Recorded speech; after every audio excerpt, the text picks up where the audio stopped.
Hey guys, Level Up session 28 with Ben Mauro. Hey Ben. Oh, hey.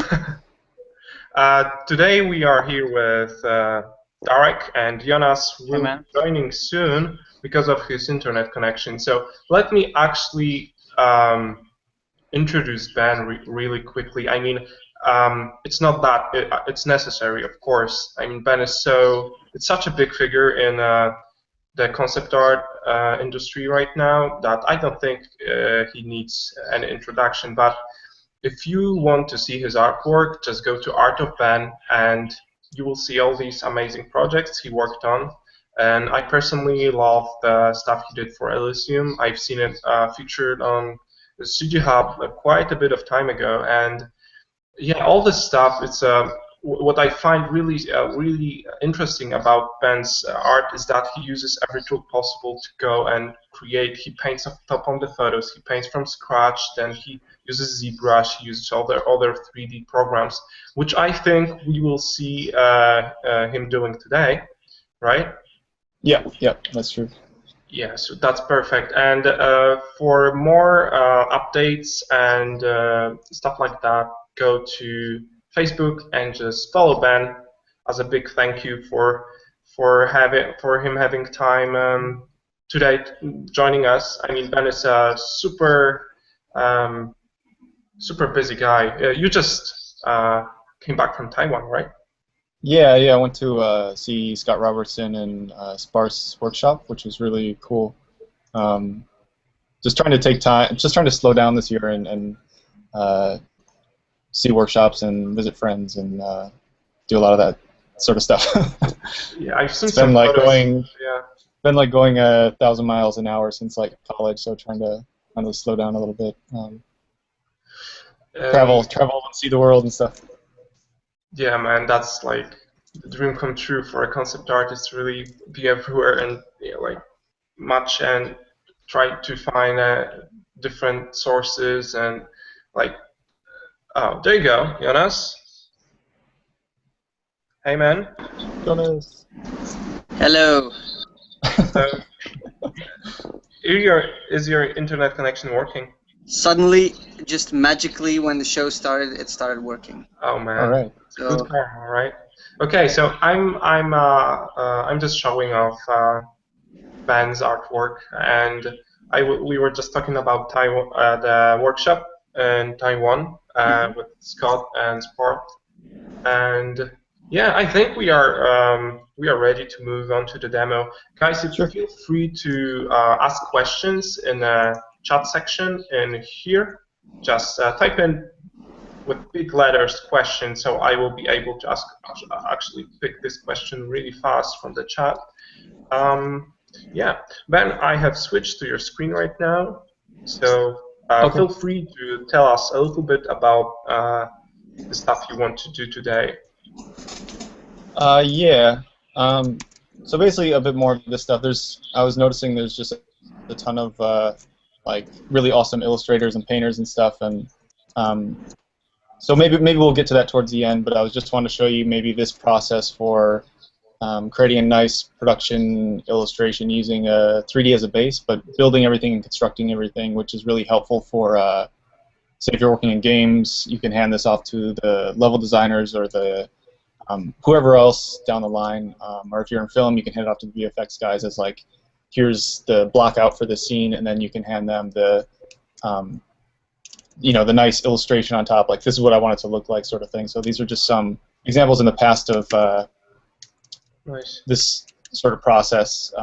So just a quick 3D base and just a kind of paint over using photos, painting, decals, and all that sort of stuff to get a nicer finish and flesh things out. Great. So, and one of the other ones as well. So this is how you work in the film industry right now. This is the way you actually provide finished illustrations. First, you go like from the 3D to photo brush over paint, then to the final product, right? So I guess it just depends. For me, like, I don't know if it's just my personality or something. Like, I hate from a creative standpoint, I hate repeating myself and doing the same process over and over. Like on Elysium, we had to photo bash environments every day, and after months of that, I just felt like, I don't know, I just didn't feel like I was an artist anymore. Like I just felt like I was going to Google and like finding images. I felt like I was back in high school or something, where it's like you go to a magazine and you cut out little things and you put a collage together an image and you're like, yeah, this is my idea, you know. And like I just felt like creatively so unsatisfied, just basically being like Google cut out artists compile an image together. I don't know, like I see some other guys who do it like amazing and make it look like a painting, but for me, after months of that, I just like I don't know, just part of me was just like dying or something. So 3D for me was a way of feeling like I was a bit more engaged. So I was building something. I felt like I was maybe like building a set or sculpting a creature. It was like a little bit more engaging, and outside of that, it's also extremely useful down the line for in games and films. So I guess I take every job as like it's useful as well, but for me, I like to be able to use all these different things. If I'm getting maybe stuck doing a certain thing, I can use this to switch things up. There's certain results that come out of 3D that don't come in, like photo bashing release arrives at certain type of results. Say if I'm doing robotics or something, if I photo bash something, I'll get a certain result. If I do 3D, I'll get a certain result. If I do pencil drawings, I get a certain result. If I just draw it in Photoshop, I get a certain result. But if I combine all those together, I can probably get the best result and most unique result. So like, I know the strengths and weaknesses of each one, and I can pick and choose when it's appropriate to use those to arrive at the most original, unique result. So, and again, I think, like I know some people that get kind of purist about, I just want to paint, or concept art is just 3D, or concept art. It's like, well, I think it's everything, and each one is just a really useful tool that everyone should have in their skill set to, solve problems for clients or solve problems for yourself. So I think nothing's right or wrong, but each one offers a really unique approach or way of thinking to solve problems creatively, and if you combine all of them together, I think it's only a good thing, and only lets you think about things differently, I guess. So it's a mixture of everything to make a best results, right? In your I think so. Yeah. So like maybe I'll start a job photo bashing designs, and that gets a lot more ideas out. It's obviously much faster than if I did it in 3D, but so you can get a big range of results doing pencil drawings or Photoshop paintings or photo bashing or a mixture of those, and then probably start, once the client likes what a direction or something, then I'd start mocking it up in 3D, and then get it pretty detailed. I won't go like crazy like cinematic modeling finish like some of my friends, but I'll have a really detailed photoreal paint over and then a rough model, so the modeling team can build the final model and texture it and all that stuff. So for me, that's probably how most of my jobs are going now, where it's usually heavy 2D at the start, and then once we start locking things down, I'll start building things and do the photoreal keyshot renderings and all that sort of stuff. Which is fun. It allows you to do a lot of things and not get tired or bored or anything like that. Yeah. Ben, before we move onto the demo, maybe let's just talk really quickly about your path. How did you actually break into the industry? What were your first steps, and where have you studied? These type of things. I think it would be really inspiring for people to hear your journey. Yeah, for me, I started pretty late. Hello? Ben, we cannot hear you. I think he was dropped. I think he's still in, but maybe some. Ben, sorry, there's weird cheering. Whoa.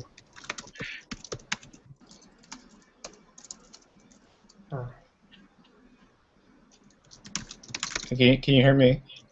Yeah, Yep. It's working right now. Okay, perfect. Okay.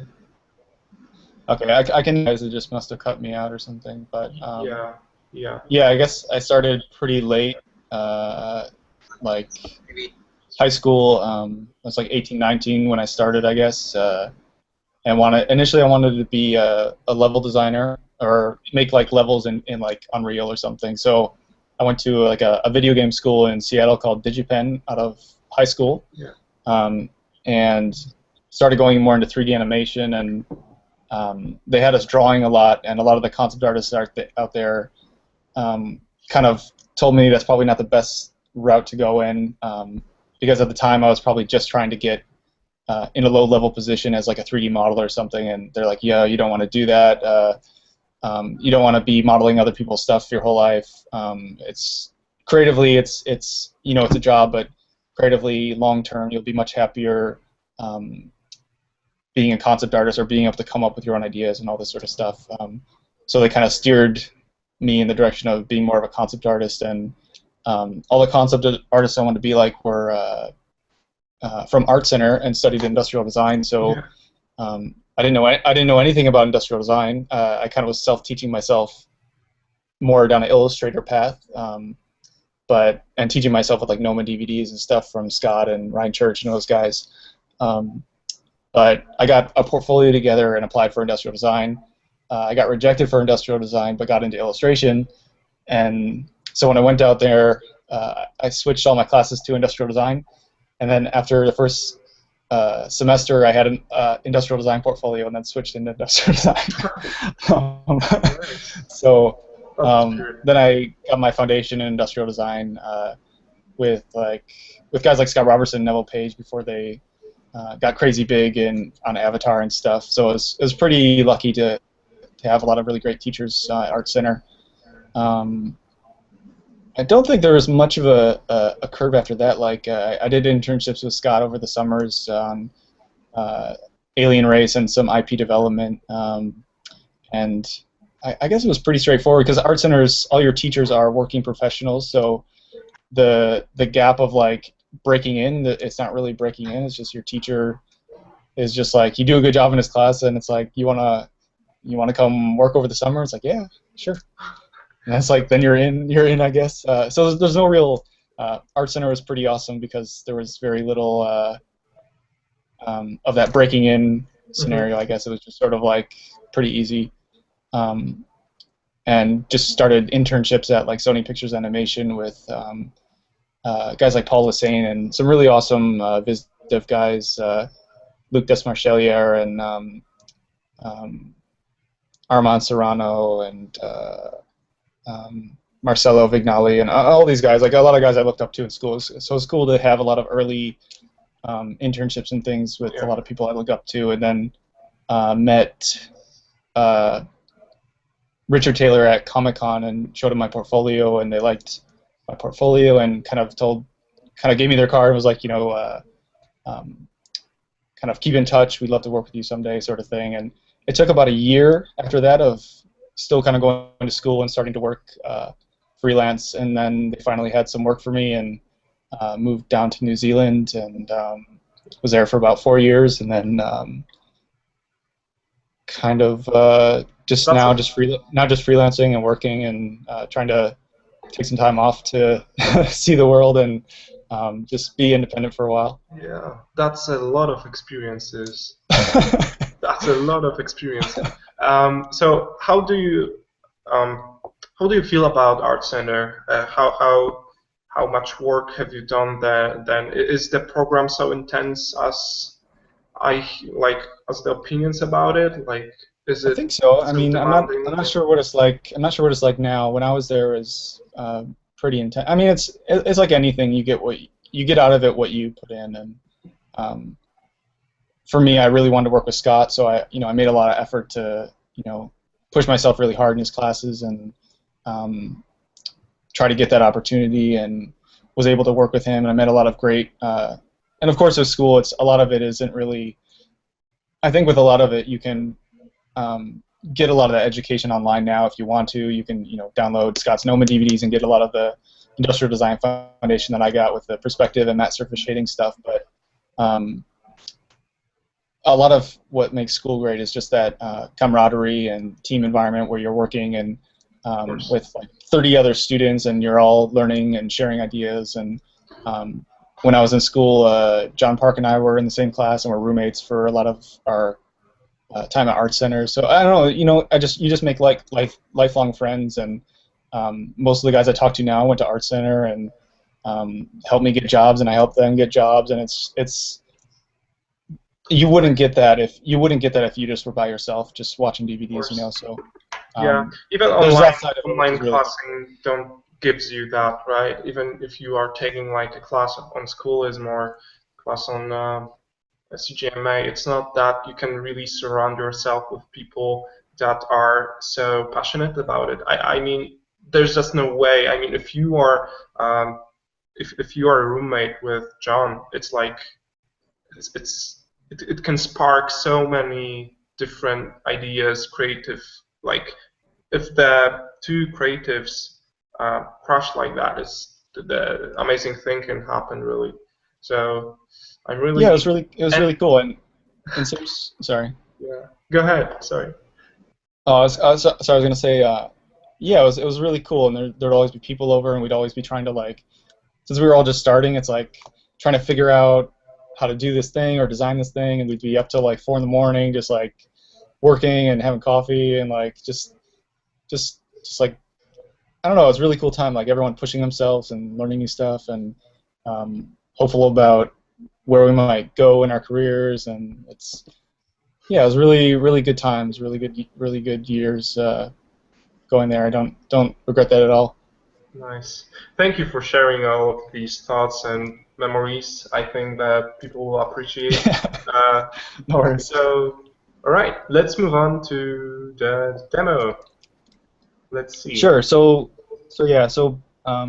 basically, sort of that process. I was doing some quick sketches and looking at some old paintings that I never finished and kind of wanted to do. So I'm thinking maybe kind of tying it in with these kind of weird alien guys I've been painting lately. So maybe this like egg is some sort of energy source that they produce, and so some of the other scenes where it's kind of like praying in this Islamic temple sort of thing. And one of the other paintings I'm doing is he kind of offers it up to someone who's maybe worthy, or they're able to transcend their physical form or something. So he's offering up this egg to them, and maybe they merge with it, or they're allowed to take it and become one of these creatures, or just transcend physical existence or something and become part, like one with the universe or something like that. But maybe there's bad people that try to trick these creatures and take this egg and use it as an energy source, or reverse engineer what it is to use it against them, or something like that. So one of the ideas is maybe there's some lab and someone has taken one of these and is sort of in this contained in tech device, in this kind of techie lab with a bunch of pipes and stuff. So you also make some kind of thumbnails of concept idea, what the item is for? Yeah, sure. Nice. Like this is usually like, I'm just doing a lot of this for you guys to like. A lot of this maybe would be in my head, or I have a thumbnail, like like some printer paper to my left where I'm just sketching out stuff really quick. So a lot of this is stuff I wouldn't show to a client. This is just me, like, what do I need to do? What is my plan? And maybe sketching out a top schematic view of the basic room I want to make. There's some sort of device that's holding this floating egg thing. Ben, can you maybe here's a thumbnail. Sorry? Can you describe how important it is to actually sketch before you move into 3D if you don't have that? Like, how important it is to sketch out an idea with like simple tools before you move to 3D? Is it important, or? For me, it's really important. Like, it's just like planning. Like, I went to Eduardo's workshop, Eduardo Pena, and I mean, I used to do this all the time, but I just didn't think about it when he said it. And he was just showing like the amount of reference he got together before he starts painting, and he would say something like, you know, this is your map. You know, like if you're in Lord of the Rings, this is your map to Mordor. You can't get to Mordor if you don't have a map. You know, this is your path to get to your final result. And I think that's a good way of saying it. Like, for me, it's just pre-planning, so you know what you're going to do and you don't waste time. And so for me, I'll usually get a page of reference of like, so a lot of this is just stuff photos I took in Thailand at the airport, just cool pieces of architecture and tech stuff that maybe I'll drop in later, or just some architectural forms that I might model or use as a starting point. Cool pipes and stuff, and then maybe some manufacturing facilities that I might use as a reference as well. Some Lamborghini factory. So yeah, this would be like my starting point for industrial tech stuff, and then just my basic idea for maybe a shot. But since we're building it, I can pick any shot later on. But just, again, having that roadmap to save time, especially if it's for client work, definitely start with a plan, and coming up with some story so that you're interested in finishing. Like, for me, I need like a reason to do anything. So for me, it's kind of coming up with this movie that doesn't exist or something. Like, oh, wouldn't it be cool if this is this moment that's happening in this world or this story, and that gives me the energy to get excited about it and finish this thing, and I'm completing a smaller part of some bigger thing. And yeah, so for me, it's super helpful to plan. What about? So here's our egg. What about the references? What's that? Are you used to gathering those, or do you have like a specific camera you use to take references? Like, what's your work? Are you right now planning I'm using a 60? Like, I not really. Usually it's just I'm traveling and I'm just like, oh, that's really interesting. I've never seen it before, and I'm just taking photos of kind of everything. Like, oh, look at how that.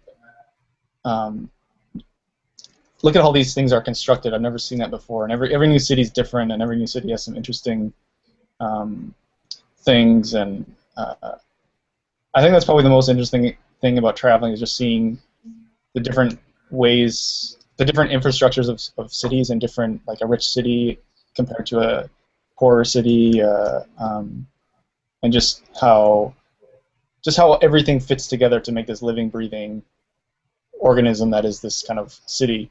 It's just kind of interesting to see. It's all the same, but it's different, and I think that's really helpful as a designer to see that over and over, just all these differences and how they all work together. And yeah, I don't know. It's sort of just, you kind of have to absorb it. You have to see all that. So I definitely recommend traveling as much as you can. Sell your Xbox and sell all your stuff and just travel. Yeah, it's more important. So maybe I'll probably just start building stuff and just keep asking questions, I guess. of course. So why do you use ZBrush? Why is that? Is it just the software you feel the most comfortable with, or is it the best tool for that particular task? I guess for me, because I started more creature sculpting type stuff, and I just got used to thinking in ZBrush, and I guess for me, like, again, like, if you look at my website, I can make this completely photoreal, like, creature, like a chimpanzee or some wolf or something for Hobbit or something. Like, I can make some completely photoreal creature, and some completely hard surface robot in the same program, and for me that's pretty huge. I don't know any other program that I could do that easily with the same tools. Like, maybe I could get better results using Maya for hard surface, or it could definitely be cleaner and have more control of things, but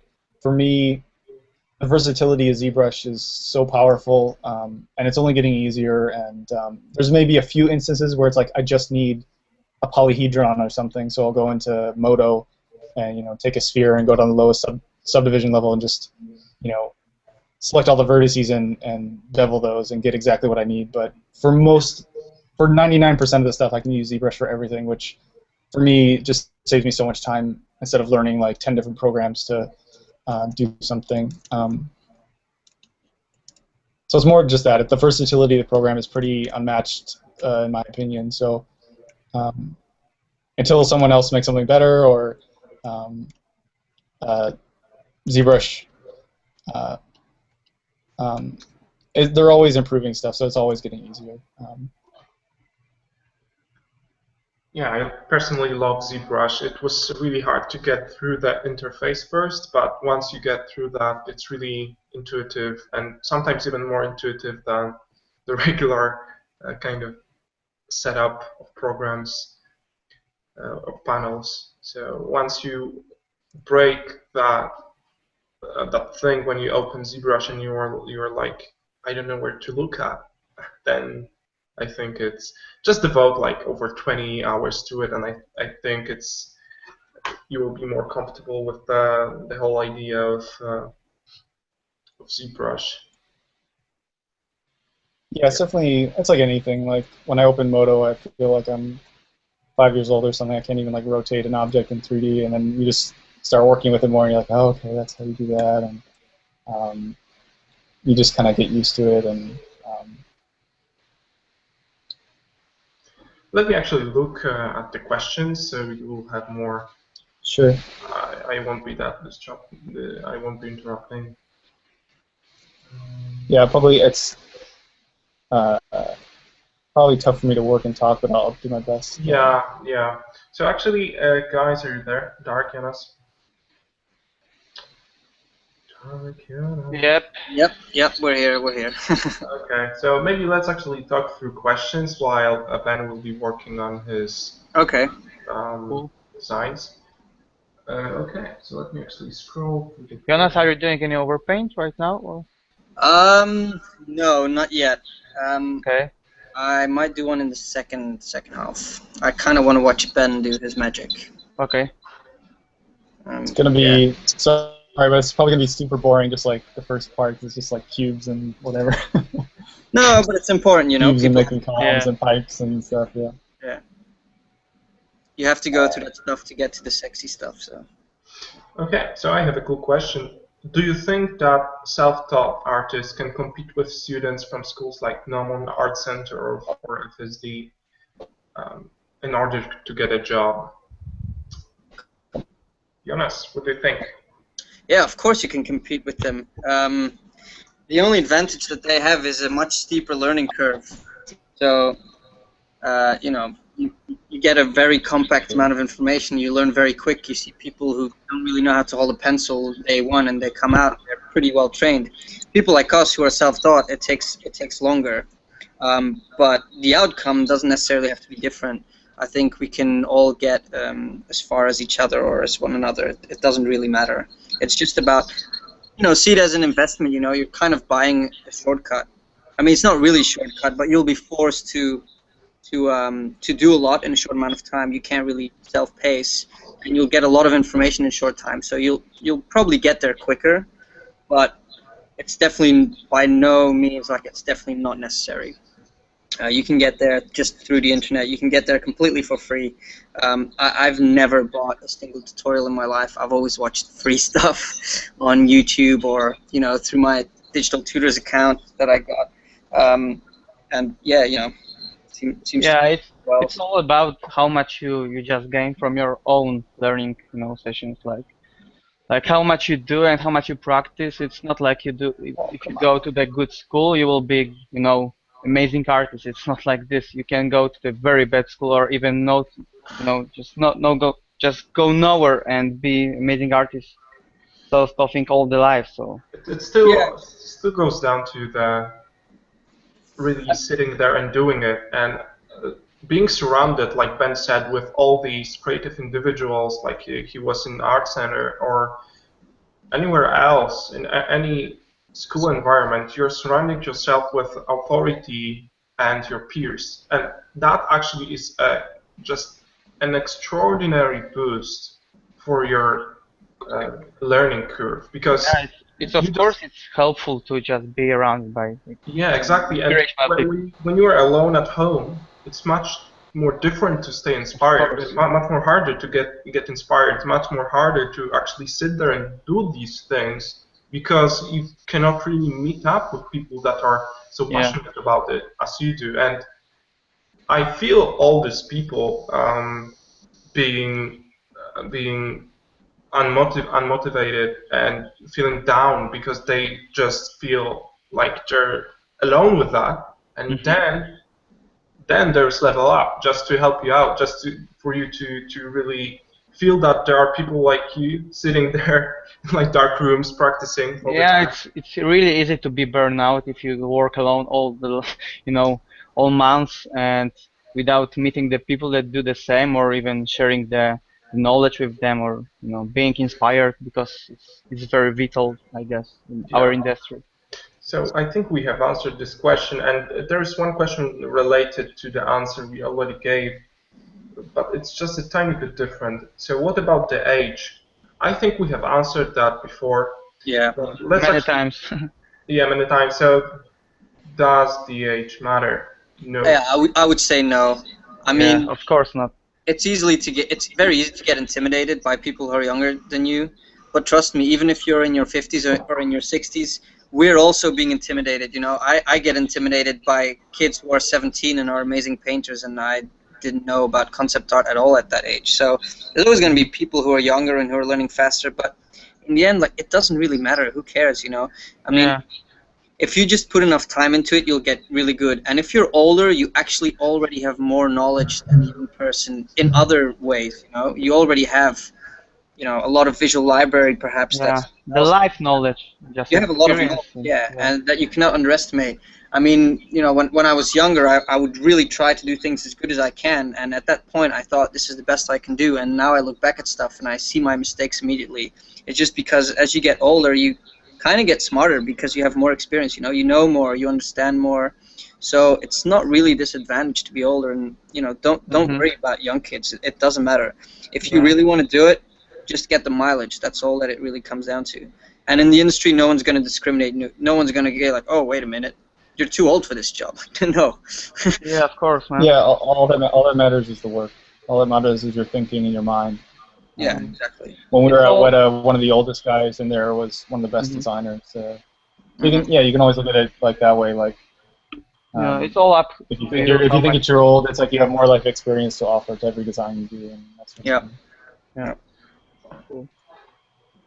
Ben, question to you: how challenging is it to work for a film production? Like, how do you relate maybe these two a little bit different industries, like game industry and film industry? How do you describe the way you work for film? I think film's much more demanding. Not always, but I think in general, my experiences games are a bit more relaxed, which is good. You can kind of enjoy the process, and you're not really stressed out all the time. Like in films, it always feels like they needed things like 2 days ago, and it's your fault why it's not done, even though they never gave you this. I don't know. It always feels like that. Like, where is it? Where is it? Give it to me. Give it to me. Like, show me the stuff. And like, can you work? Can you work now? What are you doing? What's going on? In games, it's like just more. I don't know if they're more organized or structured, or because the development cycle is so much longer than film, that they're not always rushing to do things. And so lately, I've been working more game stuff, and I'm really enjoying that more, just because of the pace being a little slower, and I can sit there and actually enjoy what I'm doing and think through the problem. And in film, sometimes it's like we need like 10 things by the end of the day, and you don't have time to think through the problem, and you don't have time to design the thing maybe you want to design, or it could have been better if you had 5 hours, but you only had 2 hours. And it happens a lot. Not all the time, but a lot of the time, I think. Yeah, I feel like that, in my personal experience, mostly has to do in which part of the production you're in.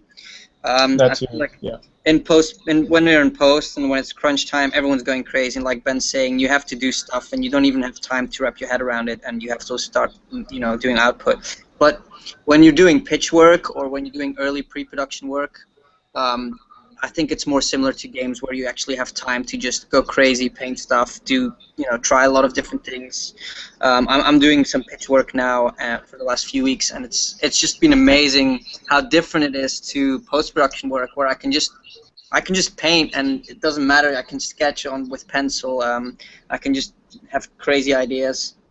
I think that's the ideal part of a production for any concept artist is the very early parts where everything is sort of up for grabs.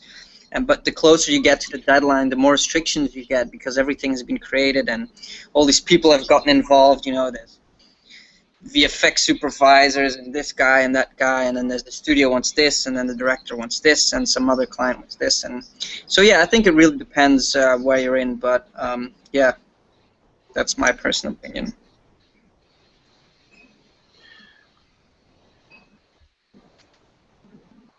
So, next question. How did you start working on big titles? Okay, we have already covered that. Did you apply for jobs? Yeah, it's all covered. So guys, if you are missing some stuff, we have already covered these questions. Just scroll through the video to find those. We have talked about that at the beginning. Someone asks, to all artists, what do you think about high-profile artists being jerks to lesser artists? What's a lesser artist? I don't know that word. Yeah, we're all just... Honestly, I think lately it's getting a little silly, be it like artists thinking they're rock star or something, or some bullshit like that. It's like we all just sit at our desk and just like, we're all just nerds at our desk at a computer. That's what we do. Like, what's glamorous about that? I mean, it's cool that we get to draw stuff, but it's like we sit at a desk all day at a computer. Yeah. We're not like some pop star or something, you know. Ben, stop blowing our cover.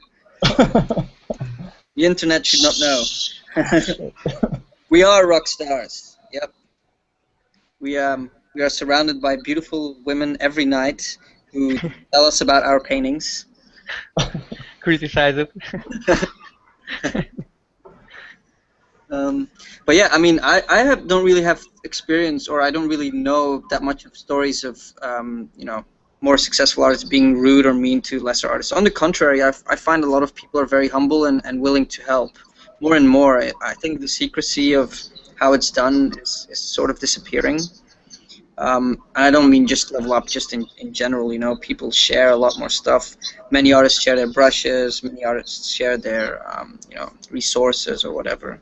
So, yeah, I guess it's just about having a positive attitude, and that will get you the furthest in the end, you know, helping each other out and being nice and being a good, you know, try not to be a cunt, basically.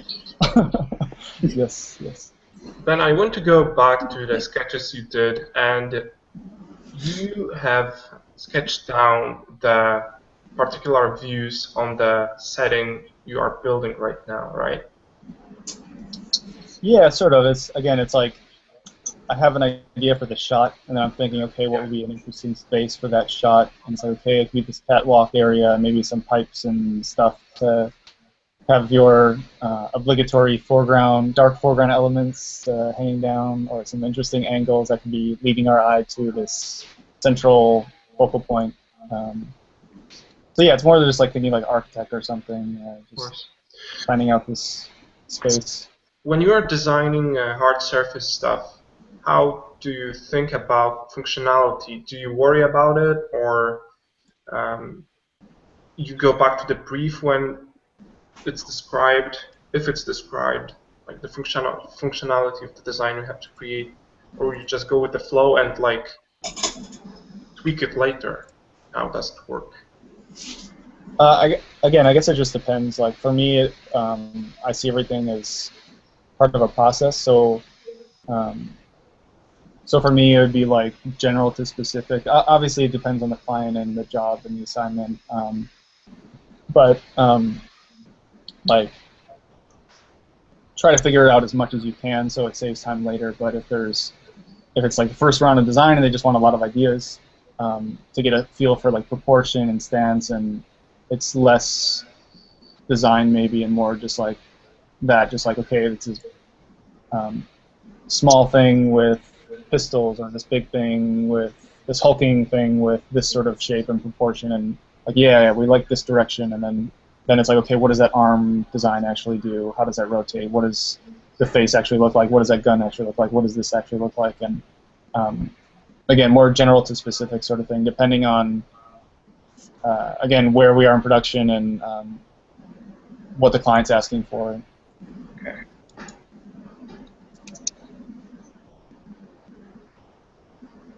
So, Ben, why would you prefer, for example, these kind of objects to build them in ZBrush instead of like SketchUp or Modo or something like that?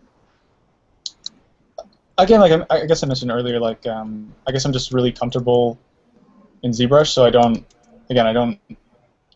Simplicity is the best for me. So if I can use ZBrush and Photoshop, and I don't have to think about anything else, then that's perfect for me. But I will sometimes still use Modo for something very, very specific. But I'm just so used to thinking in this program that it's just more convenient for me, I guess. Do you ever worry about your topology if you have to hand off parts of this for assets or something later, or is it just pure concepting and? No, that's why I'm just a concept artist, not a modeler. So I never try to sell myself as like cinematic modeler guy or final like that's someone else's job sort of thing. Like I'm just selling the concept. Like here's a detailed photoreal painting of what I want this to look like, and here's the forms. It's still pretty detailed, but it's not like finished, and it's just here's the forms as a reference for all the other angles, sort of thing. So when they ask you, was this done in 3D, you say nope, no 3D, nothing. No, I still hand off 3D, but they like, yeah, it's more like for their modeling team as reference to. Oh, okay. You're like, okay, that's what all the other angles were like. So I usually hand off like a really detailed front 3/4 and back 3/4 view, and then some renders of all the different angles, but they have the model for the modeling team to do the really detailed clean topology and all that stuff. Yep. Okay.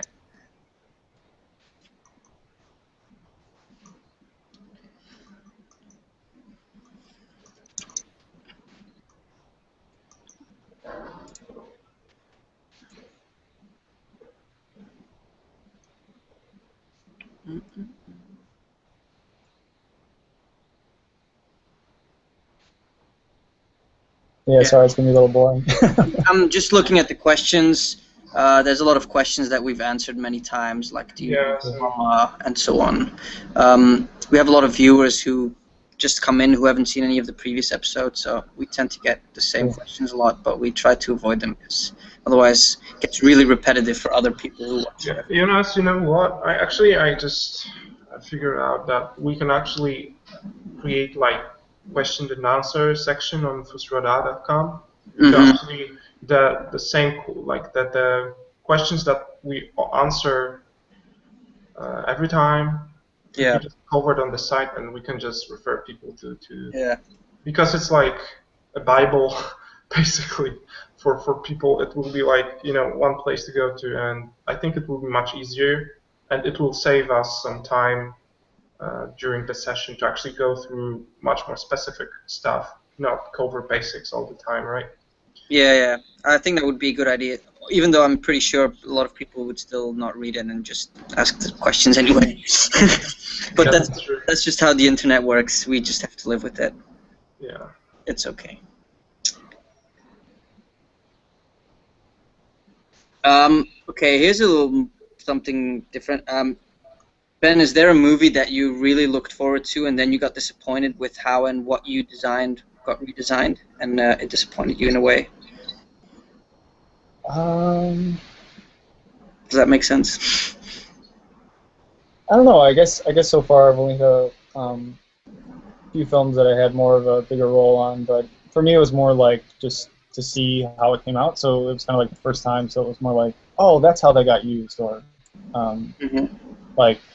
like on Elysium, we after we built all this stuff and handed it off, like we weren't really super involved. So we kind of it wasn't until the final film came out we're like, oh, that's how that helmet I worked on got used, or that's how this got used, and oh, I wish I would. Next time when I do that, I'm going to think about this and this and this. So it's more of a learning experience, I guess, than like being disappointed. Just more interesting to see how this big process of making a film works, and just more of an educational thing for me, I guess. Yeah, and it's really exciting because as a concept artist, a lot of time, definitely if you don't get to go on set or anything, or if you don't work directly in the film studio, you don't actually see what happens to everything that you draw. And by the time you get to see it, it's a completed product. So you get everything at once when you're in the theater. So it's just, it makes you feel like a little kid a little bit, you know, like gets you really, really excited. And sometimes also things that you're worried about are better off than you thought. Like today I went to a premiere for Edge of Tomorrow, like a crew and casting premiere. And I remember seeing the suits that they did in real life last year in the studio. And they looked really crap, sorry to say. Like, I saw them in real life, they looked so fake and so plastic, and I just thought, like, this is never going to work. But on screen, it looks amazing. Like, it looks really heavy, and it looks like it's a full, you know, like a full exoskeleton suit. But in real life, you could just prance around in it, you know. It had no weight to it or anything, and everyone was just pretending that it was heavy, just going like, ugh, ugh. But it was just completely, you know, it was completely fake. And but yeah, somehow they pull it off. And yeah, it's really cool to see how that process goes and how you can turn all these imaginary things into something that people believe that is real. Yeah, definitely. Just the sound and Foley and VFX and just brings it all to life.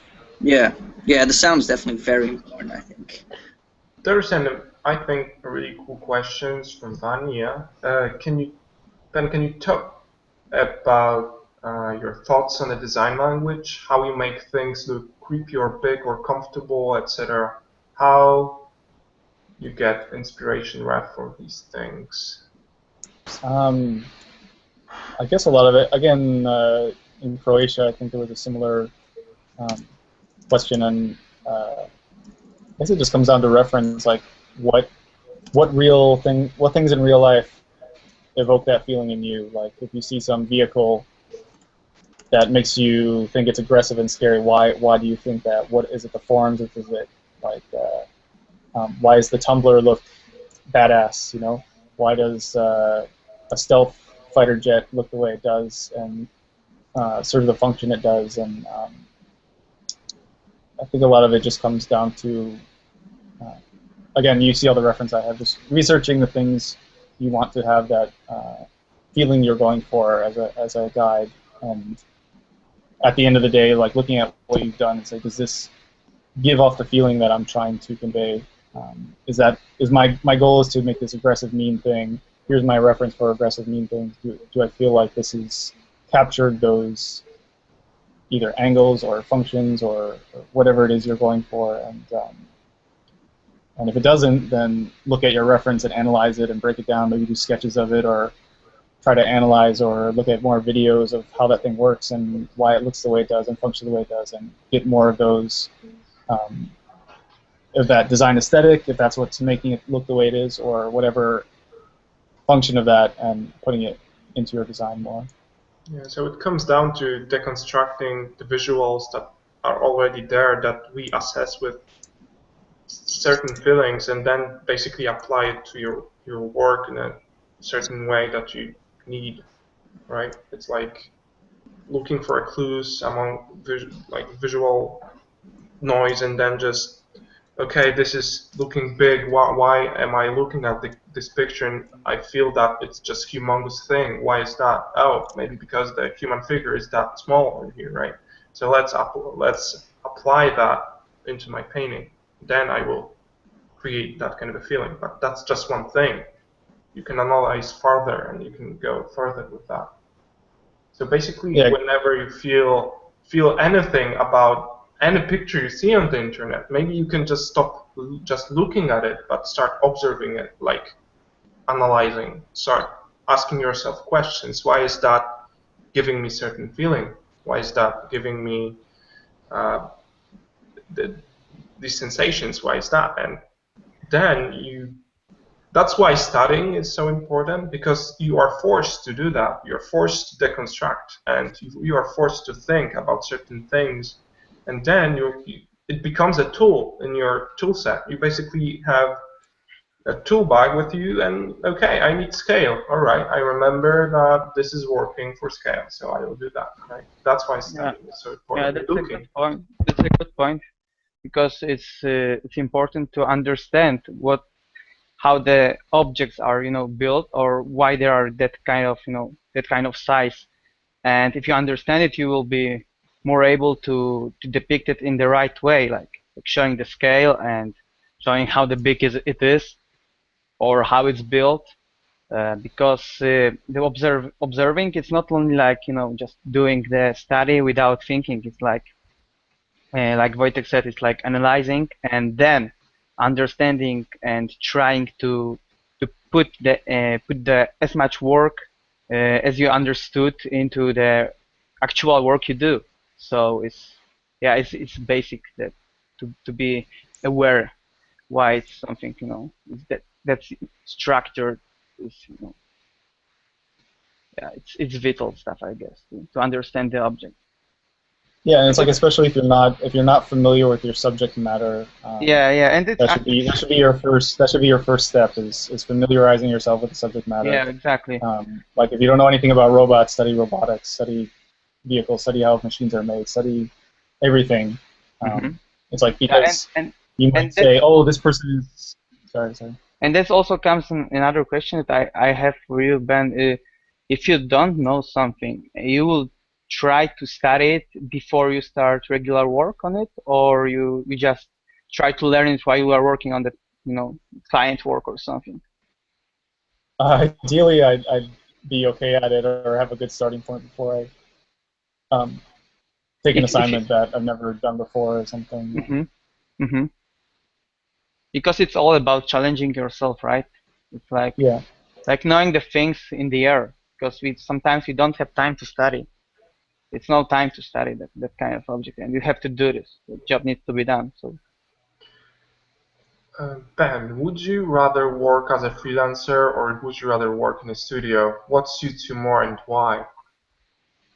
Now I after some pretty terrible experiences working at company, I think I'm gonna stay independent for quite a while. Just some freedom and just see where it takes me. Okay. It was definitely really scary to break off and be independent, but I'm finding it to be extremely rewarding, and just the amount of freedom is very hard to. It's just something I think I've always wanted, is to have this amount of freedom and still be able to do what I want to do, and I'm just kind of learning as I go right now. But it's pretty cool so far. Yeah, it's amazing when you can just when you have that luxury to just do whatever you want and work whenever you want. I think it's something that will only come with time and experience. So a lot of people want to start freelancing straight away, but it can be really tough and tricky. So I think maybe for a lot of people it's better to start in an in-house position first until you've established yourself. My personal sort of way of living the last few years has been to switch them up, because I think there's real benefits to in-house as well, because you're, like you were saying before, this sort of being surrounded by creatives. Same way as in a school, you are like that in a studio as well. So I really learn a lot when I'm working in-house, and I get a lot of new references and models and assets that I can use and all that stuff. But then again, you don't have a certain freedom, and then what I personally do is in the next half of the year I work freelance and then just travel around like Ben's doing, just travel around and enjoy life and build up that visual library, in your head and on your camera, on your hard drive. It's really nice to mix things up, but I would definitely recommend both of them. They both have a lot to offer. Freelance life has a lot to offer, and studio life has a lot to offer as well. Yeah, I agree. Like learning, like when I went to WETA, I definitely feel like that was like Art Center was an education, and WETA was like if Art Center was like getting your bachelor's degree, WETA was like getting your master's degree or something. It's like school part 2 sort of thing. So it's really definitely invaluable as well.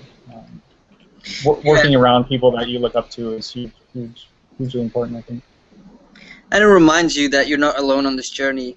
Yeah. I think some people who are watching sometimes feel like they're really alone. It's just like, wow, you know, I suck and I don't have anyone around me to inspire me. So that's also one of the reasons why we do Level Up, because we want to connect people over the internet and sort of create that same feeling that you would get at Weta or another big studio where you're surrounded by creatives. So trying to sort of recreate something slightly similar, but you know, remotely. I don't know if it's working. Yeah. No, it's cool. I think you guys are doing something really cool. So I'm more than happy to be a part of this. It's pretty cool. Yeah, Just a good positive thing you guys are putting out into the world, which is and I think for people, it's also really cool to see that people like you know, people who work professionally, who don't have to do this, are actually willing to sacrifice their time and to share their knowledge. Because we don't have, none of us have to do this. You don't have to do this, and you know, we're not paying. Yeah, sure. Ben's doing this for free. Everyone's doing this for free. We're doing it for free. So that's rare these days. You know, people, as soon as something becomes commercially viable, people are like, okay, we should make money off of it. But you don't really. I mean. Yeah, but it also gives somehow connection to the people, like you said, Jonas. Because we are living, you know, me especially, or in Wojtek, we are just doing freelance, and it's like living in the cave all the time. And yeah, just Poland's really dark. Yeah, man. Freelancer's cave. Okay. So Ben, just out of curiosity, whereabouts are you living exactly? I was in Taiwan last week and in Singapore for a couple days, and then I'll be in Bali, and then USA, and then Bali again, and then Korea, and then well, you're not and then Japan or something. Yeah. What's that? Yeah, I was asking where you were living, so I assume you're traveling around rather than moving all your stuff to all those places, right? Yeah, I really don't. Yeah, right now my life is pretty weird place, I guess. So it's like my belongings are down to like a suitcase and a backpack with my laptop. So I basically am like completely mobile right now. Like all my stuff is, I don't have any stuff. I don't have a car. I don't have a house. I don't have anything. So it's like I know a weird, very free place in my life. So I'm kind of going with it right now. Like I have a lot of friends that are in LA, and they're I don't know. I felt the same way when I was there too. Like you just, it's so hard to break away, or you think success means you have to have all this stuff in your life, but I feel the opposite. I feel like that stuff becomes a burden, and some of my friends are like, oh, I wish I could do that when they saw all the places I'm traveling to. I'm like, why don't you? And they're like, oh, I got a mortgage, and the BMW has payments, and I'm like, so sell the BMW, man. Yeah, no, I completely agree. I have like, what about just going away for a week or something? It's like, it seems like there's always something holding. Yeah. Yeah, it's funny because, like you say, you don't really need all that stuff.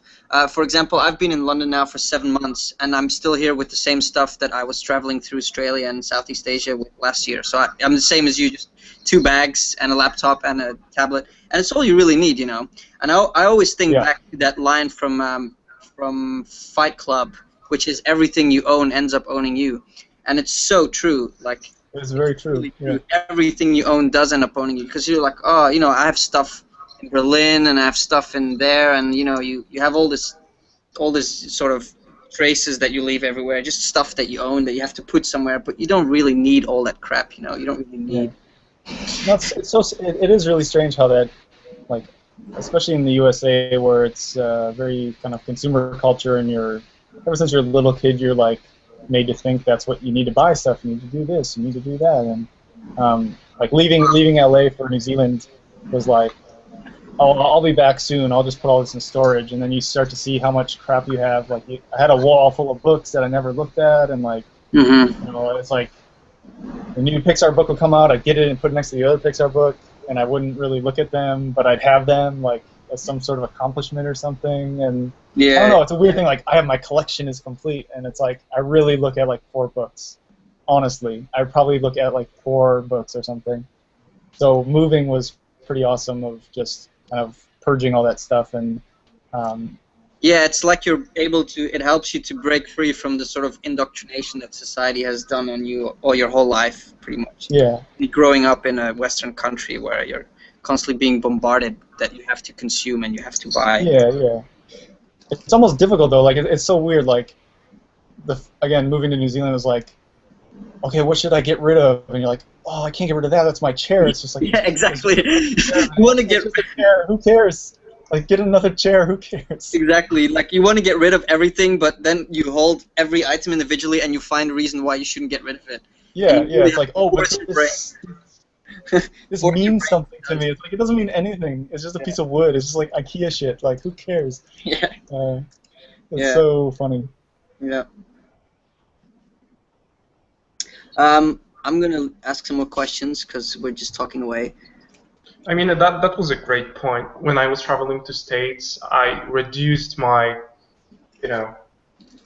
my property to the suitcase, and I was feeling so free and, I don't know, much more mobile, and just like I had just less things to worry about, really, and it was really Yeah. great experience, and I would love to actually do it again. It's easy, man. Just get rid of your house in Poland. Yeah, it's a work in progress. Yeah. The news are coming soon, so I think I'm doing a good job at getting rid of the home right now. So stay tuned. I'll try my best. Oh, here's an interesting comment, and I don't know if we really want to go into this, but it's actually, I think it's a pretty important aspect of this kind of life. Here it goes. It's difficult to live like this when you have a girlfriend, someone says. And that is true. Really tough. It's really tough, man. Yeah, and it's not just a girlfriend, it's just a family and people that you care about, that you're surrounded with in general. It's definitely a challenging part of being sort of a digital nomad like this, because, it's something that will tie you to a place, and it's something much more important than a piece of furniture or whatever that you can get rid of. Like, you can't really get rid of people that you care about. Yeah. So that will affect your your choices in your life, and then Like yeah, go ahead. I was gonna say, well, I guess it's for me like it's just finding people with a similar mentality, or like your friends will always be there. Like all my friends are still in LA, and there's no, doesn't mean I'm not their friend anymore or something, that I'm traveling and stuff. But for like girlfriends and things as well, like finding someone who's open to traveling like that and living like that, and not so tied down to staying in one place or that sort of thing. Or even if it's a temporary thing where it's like, okay, this year let's travel, let's put all our stuff away or send it to our parents, or and just to get that experience, even if it's not like a full-time thing. That's exactly what I was gonna say, actually. Yeah, you have to find someone who's be willing to live with that, and who sees the sort of exciting and fun part of it. And if you with someone who likes to stay at home and have the sort of safety and sort of or trying to change their mind, right? Because sometimes it's too late. You have the girlfriend and you have to move. You have to be in the move, so they will stick to you or not. So I mean, it comes from two ways. It's just an extra part of finding someone that you're in sync with, I guess. And if you're a concept artist and you take it seriously, it is going to be a big part of your life, and it is going to influence your life and your relation with women or men and or family or friends or whatever. That's just something that you have to deal with. Yeah. Next question is a little bit more technical. So Ben, you have a lot of subtools there, and the resolution looks rather high. Do you have a very high RAM memory, or are you using low resolution on these subtools? I guess and that's another thing about ZBrush. I don't really think about that stuff. I mean, it's not. I don't think it's super high. But when I do start feeling like it's starting to lag a bit, I'll just start decimating the subtools. Because right now it's still kind of like blocking out, getting some general tech bits in there, and then start committing. And, I'll probably put some columns around the central area and start putting some pipes and things in there, and so so many subtools. I guess it's they're all pretty simple right now. Like nothing's too bad.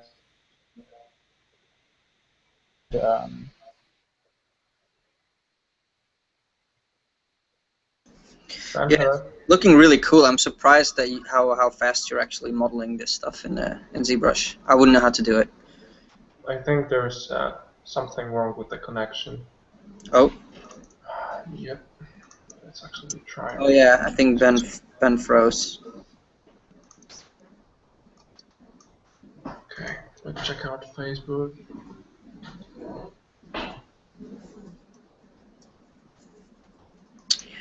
Okay, so I'll talk a bit while we're fixing it. Someone says, if you date another concept artist, you will be in competition. Then when they get a great job and you don't, you will resent them. No, of course not. Just, you know, make sure that you're the better one.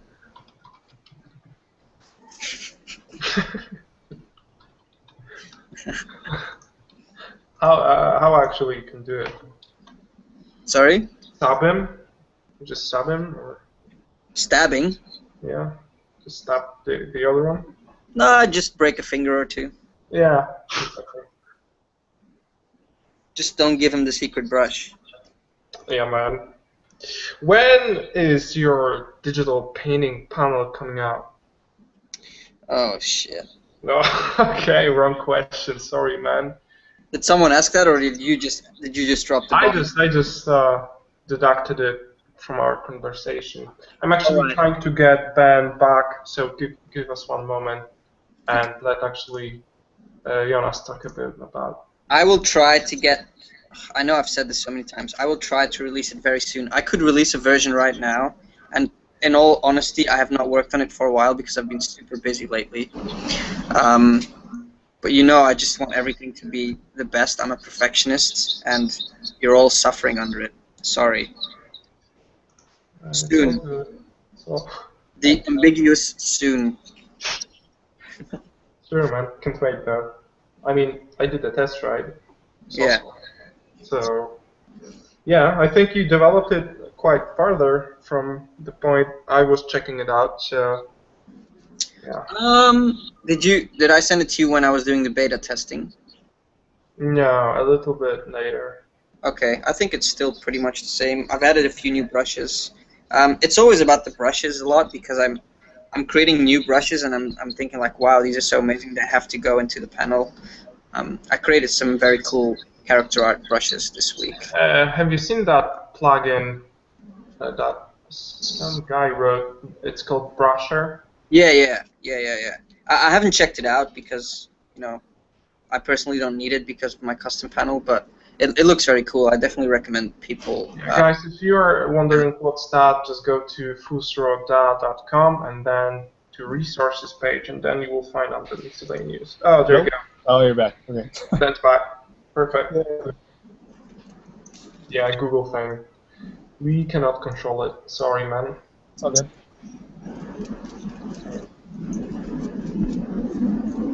Let's try resharing the screen. To do that on my end. Yeah, but we cannot see your screen, so maybe we'll try switching it again. There you go. Should work. Yeah, that's fine.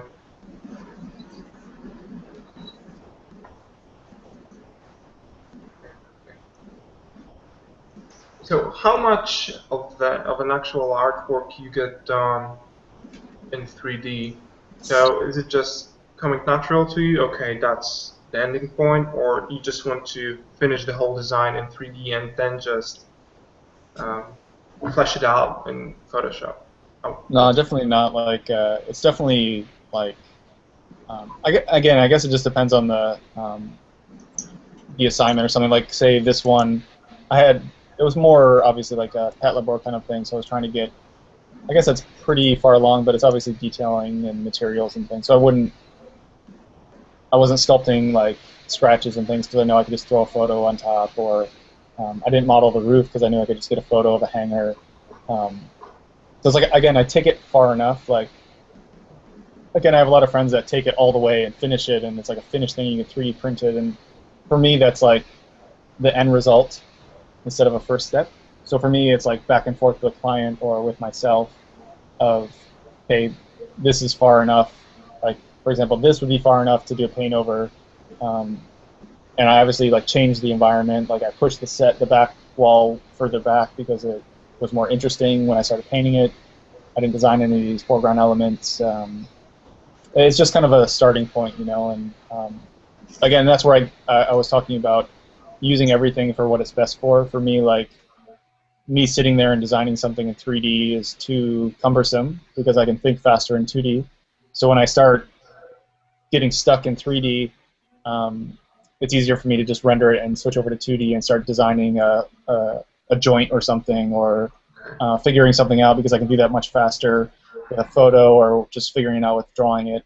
And then once I figure that out, I can go back into 3D and model that exact thing. Okay, so you switch back and forth from 3D, then just having a problem, going back to 2D, resolving it, going back to 3D, and designing it again. Yeah, definitely. That makes sense.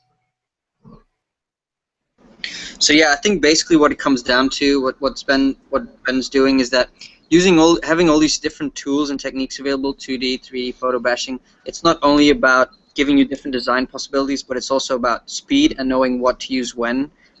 All these things basically come together. You know what to choose when, and it's going to give you better speed and better results. And that's really something that you have to learn just by doing it and learning. Yeah. There's one question that is still repeating in the chat. I think the guy Charlie wants it to be answered very, very much. So let's actually try it out. Is it better for a concept art to be polished and rendered with these incredible models and such, opposed to a lesser detailed painted piece? I think that Charlie's point is that can ideas still be shown without render? Yep, of course. I think so, yeah. Of course. I think a lot of it also depends on your client, because I find that some clients have incredible imagination and respond really well to sketches and rough drawings, and then others are just, they don't see it because they're not that visual. They want it to be photoreal and very clear. Yeah, absolutely. Like what Jonas just said. Some directors and clients can see a little thumbnail on a napkin, and some of them need it completely photoreal, like it's in the film, and those are usually the toughest jobs. So you're stuck there creating photoreal paintings every day just so they can see if the variation is what they want or not. But it's all different challenges. Like with Elysium, Neil's an amazing designer himself, so it was very easy just to send something and he understands what's going on and can point you in the right direction or give you feedback. Yeah, it's definitely ideal to work for those kind of people, because otherwise you sort of get pushed into this pixel fucking matte painting type work where you, just to convey an idea, you're making like a, Yeah. Which I think personally is a bit of waste of time and money, but some people just need that to be able to see what something's going to look like. It's really all about the power of imagination. And also sometimes what I find is that the rough work can actually be important in the design process, because very often, like if you do a rough sketch and then you polish it, something gets lost, like a freshness gets lost, or something that sort of character gets lost. And then if you have the previous version, you can ask yourself, like, why did it get lost, and how can we get that back? Because the end result is going to have to be photoreal, but maybe there's something about that sketch that just had this sort of charm to it that you need to find how to accomplish it in your finished piece. Like for example, all the 3D Pixar and Disney movies, all the character design is actually done by traditional animators who are actually drawing it traditionally. And if you look at making-ofs and you compare the sketches to the 3D, it's amazing how they're able to transpose that freshness and that sort of, freeness, I don't know how to call it, spontaneousness of a drawing into a very solid 3D shape, because things can easily get stiff or dead, and sometimes you need the rougher work to to put you in different channels of thinking and to find something more more alive or more vibrant, or especially like if you look at early CG films like Ants, or like Pixar's early films, like compared to now, especially some of the recent Disney stuff, like it's so stiff, and obviously they're held back by the tools and everything, but you can see how far it's come, like with, was it like Tangled or something, where it basically looks like their old Disney films, the features and the forms and the way they animate. It's quite an accomplishment. It took a long time. It took a long time, but it's finally kind of there. Where it's, and it's really hard. People think it's easy, but it's actually really hard to transpose, a line drawing to something.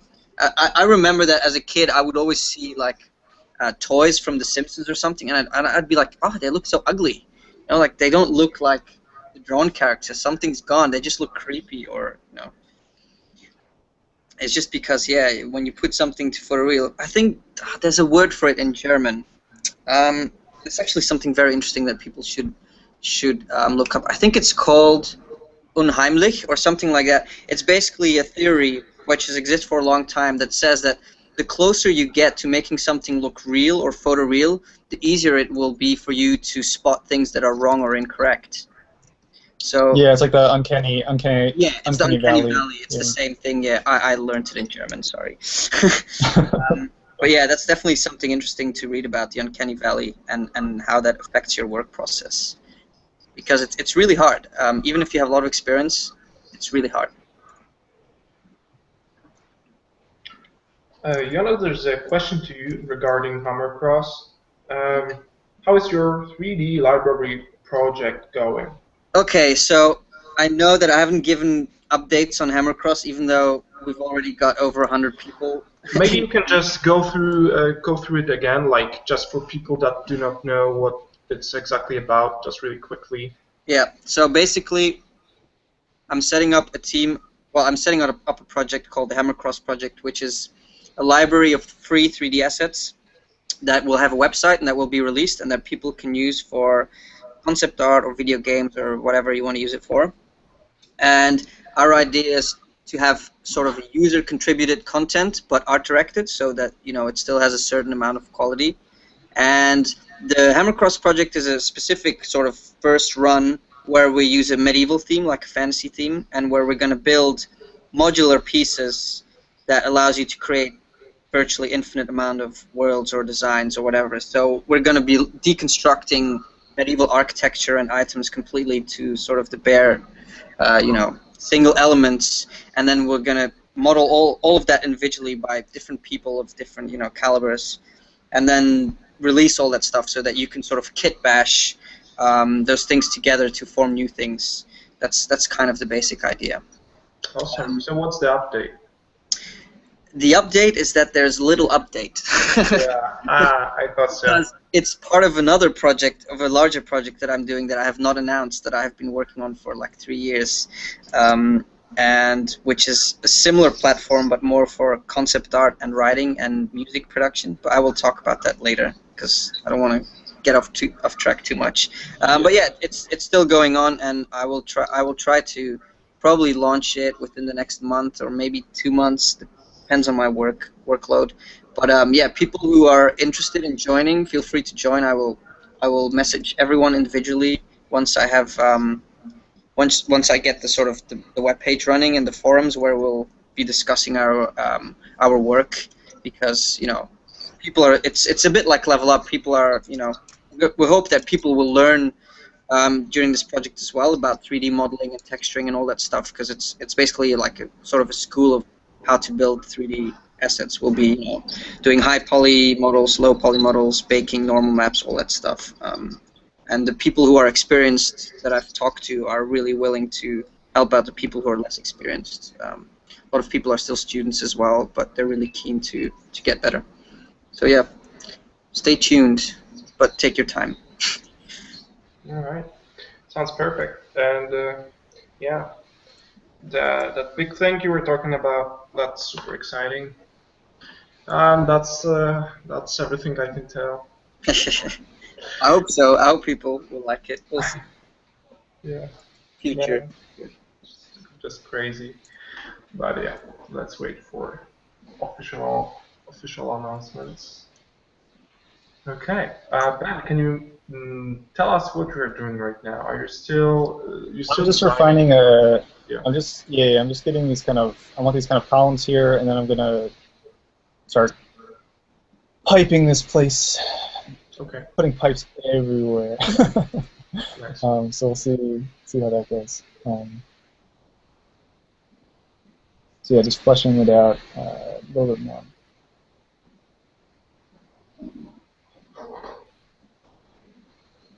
Okay, Jonas, there's a question about industry workshop. I mean, Ben, we will give you some time because I feel like you. Sure. Yeah, we will just talk some things through, and once you're done with the modeling, I think we can go back and talk a little bit more about the workflow once you get into Photoshop, because it's pretty straightforward right now what you're doing, so we can actually Yeah. see. And I don't want to interrupt, so let's switch back to questions again. Jonas, Sure. industry workshops. Could you say what will be shown in the workshop right now? Jack is asking. Oh, I'm not going. Yeah. Oh. I got a free trip to Hawaii, so I'm leaving.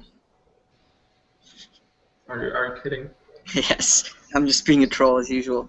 No, I'm really looking forward to it, and I'm really happy that the tickets sold out so quickly, and that a lot of people are going to come, and we're going to meet you, and you're going to see that we're actually really sad little nerds, and we're not rock stars. Sorry. But yeah, it's really cool because of ticket sales went so well. We're actually getting new people who are going to be demoing at the workshop. Two of our previous Level Up guests, actually. The first one is Titus Lunter from Ubisoft, so he's going to be doing live demos at the workshop, which will be really cool. And Alex from Applebot, well, ex-former Applebot, sorry, Alex, will be doing character demos. So yeah, I think that will be really exciting. Because the lectures that we're going to do are not going to be focused on technicalities that much. We're going to be talking more. I don't want to use the word philosophical because that has a bad connotation, but more like broader ideas of how to break in and these kind of things, rather than telling you which tool to use or which brush to use. So yeah, if you're there and you're like, oh, this is boring, I don't want to go to a TED talk, then you can watch the guys demo and learn technical stuff as well. It's really up to you. Nice. So yeah, we'll see you in August, I guess. Is there any new ticket sale going, or is it just you're done? I cannot say at this moment, actually. Okay. Yeah.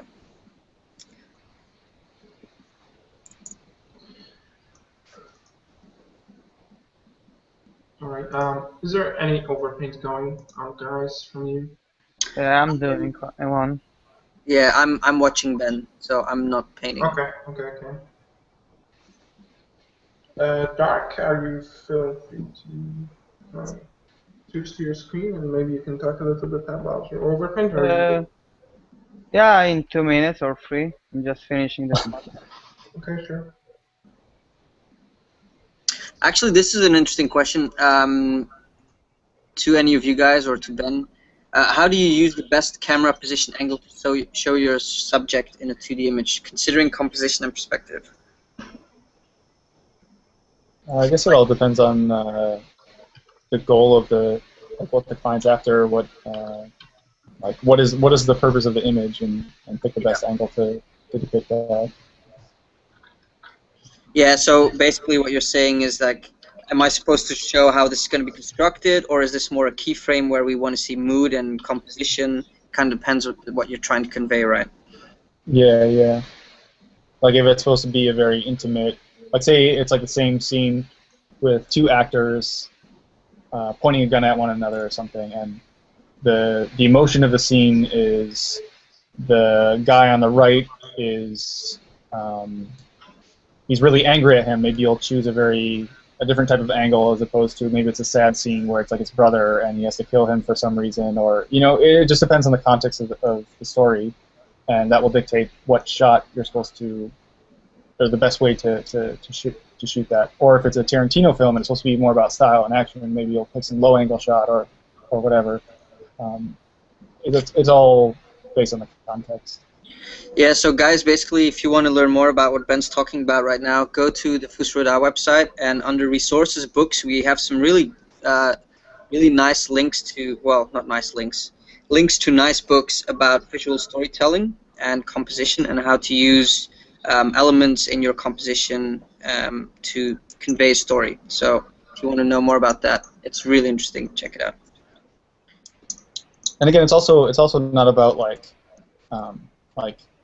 oh, I learned how to paint and now I can do. It's like that's the starting point. Like learning how to make an image maybe will get you a job, but then it's all the other stuff you need to know about film history, about storytelling, about like all this kind of almost not really non-art related, but it's all related to what we do. But it's sort of like the technical skill of creating art is kind of step one, and then the rest of the steps is filling your brain with information and knowledge and experience and all that sort of stuff.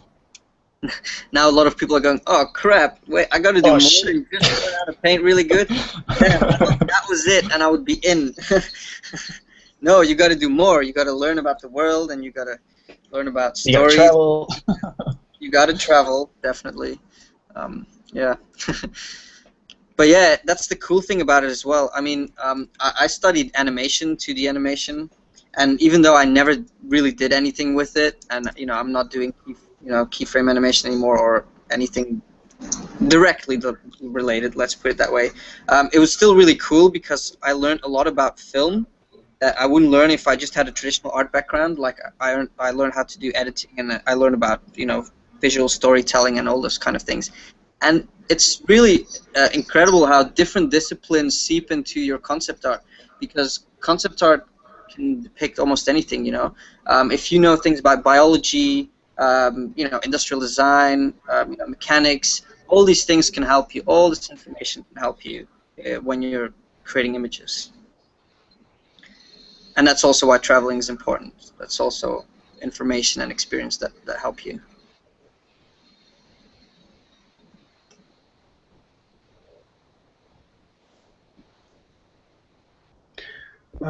Going back to industry workshop just for a minute, will the industry workshop be recorded somehow so we can see it online? This is the question by Tobias. Yeah, there will be some recorded content, but obviously not everything, because otherwise some people are going to be like, oh, then I'm not going. Even though I would still not, there's nothing like actually meeting people, and the best thing about going to an actual workshop rather than just watching the demos, which you will be able to do, is the inspirational thing that we've been talking about before. That sort of morale boost that a lot of people desperately need, where you're surrounded by creatives and people who tell you their success stories and how they got there. It's just such a source of inspiration. It's amazing.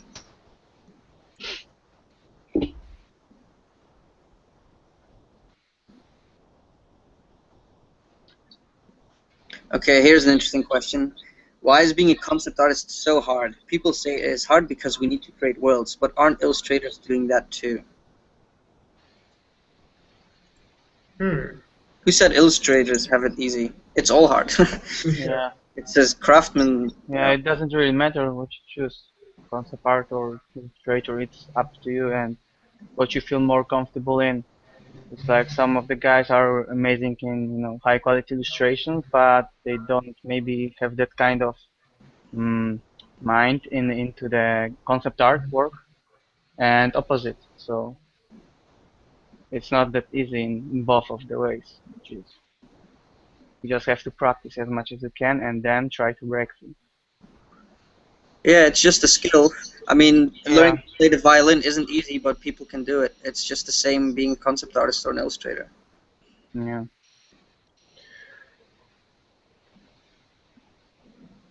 Ben, quick question to you. Who do you get inspired by in terms of art and design? What's your inspiration? I think up till now, most of that has been kind of dictated by the companies I've worked at and the people I've had to work with, and the projects I've had to work on and adapt to kind of fit in on all those jobs. Initially in school, it was guys like Mobius and a lot of French illustrators and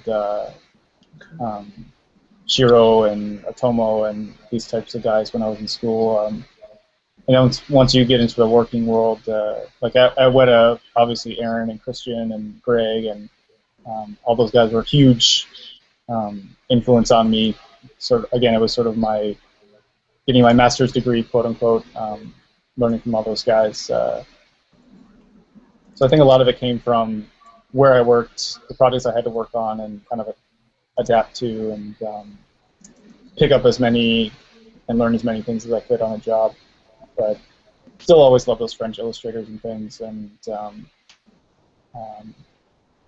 of always go back to that stuff. I'm planning on doing a graphic novel later this year when I take some time off, and it's sort of like going back to all that stuff. Like in school, that was a big influence on me, and I have some early drawings that I still look at that I'm like, I just remember having so much fun doing that stuff, and I don't want to get back to that stuff and capture that again. Nice. Can you tell us a little bit more about that graphic novel? What's your idea behind it? It's based on it's kind of some of these kind of pencil drawings I've been doing under like the title Huxley or whatever. I don't think it's more complex than I wrote a couple stories in that world, and kind of have the first volume blocked out, like the setup of the story, but I don't really want to say anything more than that. I'd rather finish it and show it than talk about it too much, I guess. Of course. But it should be like kind of like hopefully a different take on like not really post-apocalyptic sort of thing, but some cataclysmic event happened and people are surviving and struggling, and I'll try to make it interesting, I hope. Perfect. Can't wait. Really. So we can expect something later this year. I mean, you will start working. I'm hoping to get started on it at least. Okay. See how long it takes. Kind of one of those when it's done when it's done sort of thing. But I'll try to not take forever. No pressure, Ben. But please hurry up. Yes. So if you guys want to stay up to date with everything that Ben wants to share, just go to his Facebook and follow him. I bet he will share some of his stuff, either about the graphic novel and his further art on his Facebook, so just feel free to go and follow him on Facebook. We'll post, or actually it's pretty obvious how to follow somebody on Facebook, so I will just leave it to you.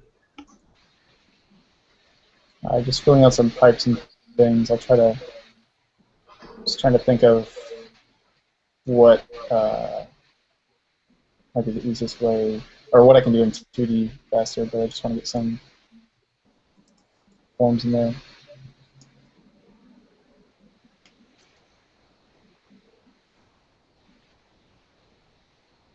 Do you save a lot of these shapes that you make now as separate subtools so that you can use them later in other stuff? Do you like create your own kit bash? Yeah, sure. I use some kit bash parts, but I just want to show you guys without using that, I guess, just so you can see that it's kind of possible. It's definitely faster with that. I'll probably open up some other scenes for a railing in a second, just so I don't have to model it. But yeah, always. Again, that's another of the benefits of 3D. You just build up all these libraries of stuff and start dropping things in to save time and all that good stuff.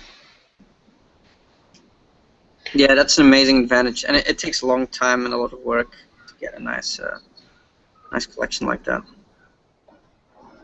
So, Darek, are you ready for an overpaint?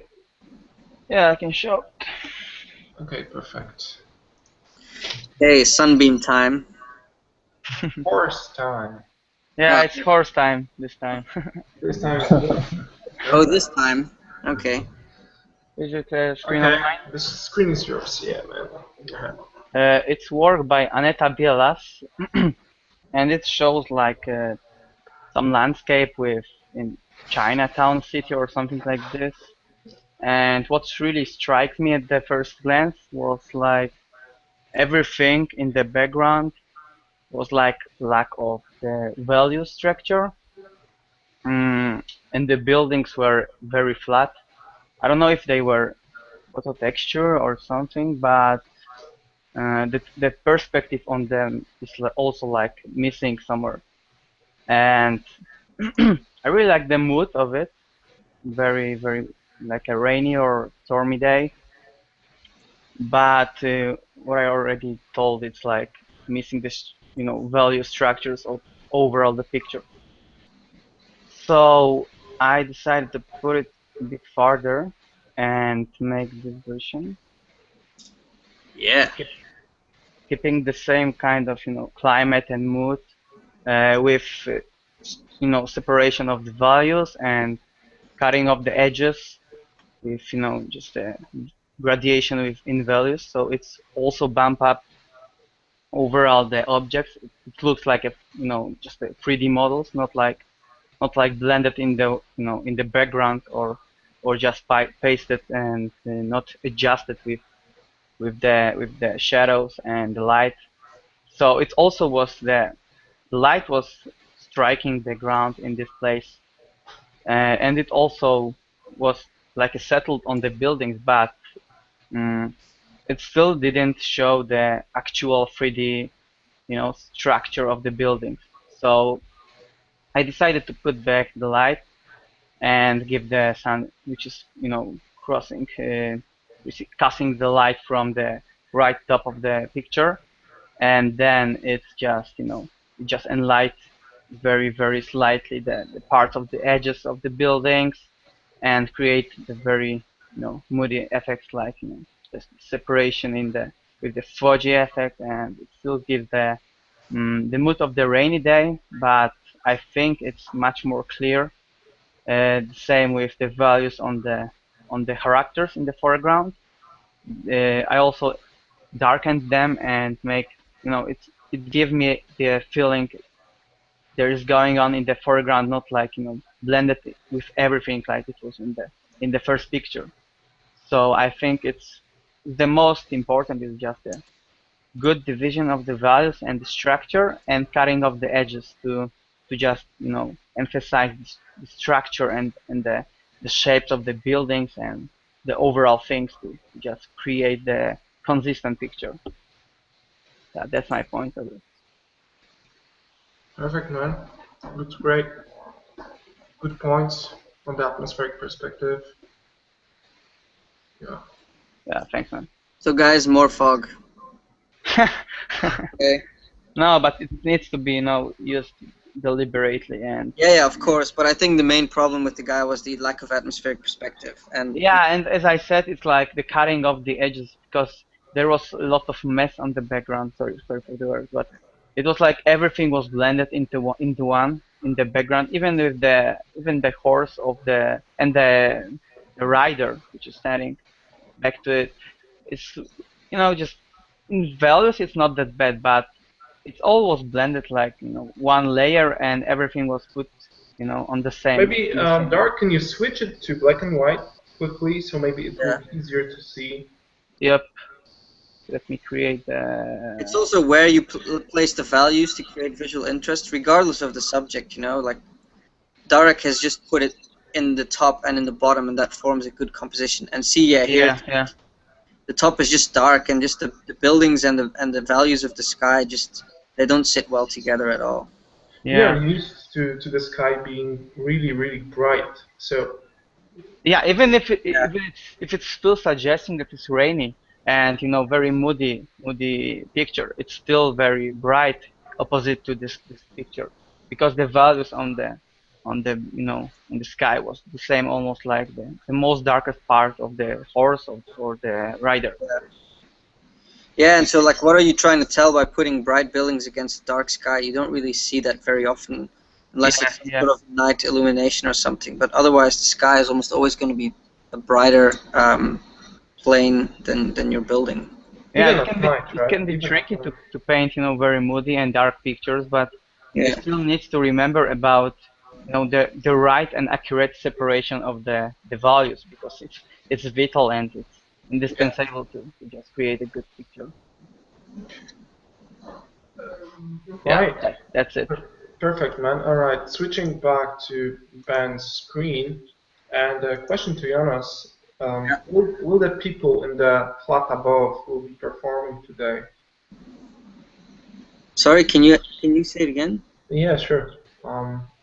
Will the people... no, I can see it. Well, I'm actually sitting outside on my patio, so nice. even if they perform, I will not be hearing them. Damn. But perhaps they can hear us, so maybe you want to cheer. Whoop, whoop. Right. Okay, no good. Look what Ben already does. Something amazing right now. Yeah, all the pipes. Details, yeah. So just going back into that Pat Labor scene from that other shot, and just taking some elements. So this is basically the block out from that other scene. It's a bit messy, but you can see once I have one railing, I can duplicate it 50 times or something, or and now I have some hangar full of 30 mechs or something. But it all starts with a few simple things. So I'm just trying to get some catwalk elements and some little detail elements and things. And again, it's a little slow the first time you do it, but it's sort of like a train or something going. Like it starts slow and then it speeds up, and then all the weight's behind it, and it just goes and goes and goes and goes faster and faster. So all the assets in the other model are also ZBrush, right? Yeah. Some of those are, I think a few might be Kitbash, but it's all like 90% is ZBrush. Yeah. Okay. Cool. So, yeah, all you need is pipes, basically. Pipes and hanging things. And are you at a point where you don't even need to look at references anymore? Like, you could probably already do it without those pictures on the side, right? Because you've just done it so many times, and it's like a muscle memory that you built. Sometimes, yeah, there are certain projects you just, and then you get asked to do the same thing over and over again. And you're like, yeah, okay. Yeah, I can do that. Yeah. But again, it's always good to try putting new stuff. So it's like, oh, I've never seen that before. That's kind of interesting, kind of, track on the ground. And I like how these lights are hanging from some structure up there, and it's really open, and it's not really a typical roof. And there's like there's these clumps of like 20 cables or wires. I haven't really seen that before. That's pretty cool. I could use that. That's actually the next thing I want to do really quick. Just make a cluster of like 20 cables, and yeah, it's always fill your visual library up. Never just rely on what you know, I guess. Just unless you're in a rush, I guess. Ben, are there any courses that you would recommend for people to learn ZBrush? Any resources you can share? Oh, shit. Let me think. I guess when I learned, what was it? Ryan. It's like this red mech demo on E3D. Ryan, I think it was Ryan. What's his name? It was like this big hulking red robot thing in ZBrush. Yeah, it's like a hard surface tutorial, right? Yeah. Yeah, that was the tutorial that like. That's what was like. Okay, I'm learning this. I want to be able to do that. I want to do that. That's actually first hard surface tutorial that I learned as well, and it's so good. Yeah, I have to find. It's still like when I watch that, it still goes over my head. I'm just like, oh, and then I have to slow down, and it's super technical, and it's still really good. It's obviously an earlier version of ZBrush, but that one was really good starting point. I don't think of any other ones. Is Mike it Jensen? Mike Jensen? Yeah. Mike Jensen, that's it. Yeah. Yeah, he just knows so much, and it was like 7 hours for like $50 or something, or some deal. It was awesome. But there's so many resources. ZBrush or Pixelogic is great about giving all information about the program for free, so as many people know it as possible. So ZBrush Central has, like, whenever I would be, I guess for me, it's hard for me just to watch a tutorial and learn it. It's more like, okay, I want to create this. How do I create this? So you having a personal thing that you want to create is like, okay, I want to sculpt this, whatever. I want to sculpt this robot. I want to sculpt this cool creature. Okay, how do I do that? How do I make this crazy photoreal illustration? What's the process? Okay, I have my sculpture done. What's the process of doing that? So I would learn as I went along to accomplish things that I wanted to create, as opposed to, oh, I'm going to watch every tutorial that's out there, and then I'm going to start creating. I think it's better to do the opposite, where it's like, I really want to make this. How do I make this? So everything's more objective, and you're accomplishing something that kind of fills out your portfolio at the same time as you're learning. So I have already posted the link to the tutorial to the Facebook event page. You can find the link to an event page in the description to this video. So if you're looking for this tutorial, just do that. Yeah, again, it's getting to the point where there's just so much resources out there. So it's, again, I'd recommend staying objective about everything and learning the things that are helping you sort of complete some project or painting or whatever you're working on.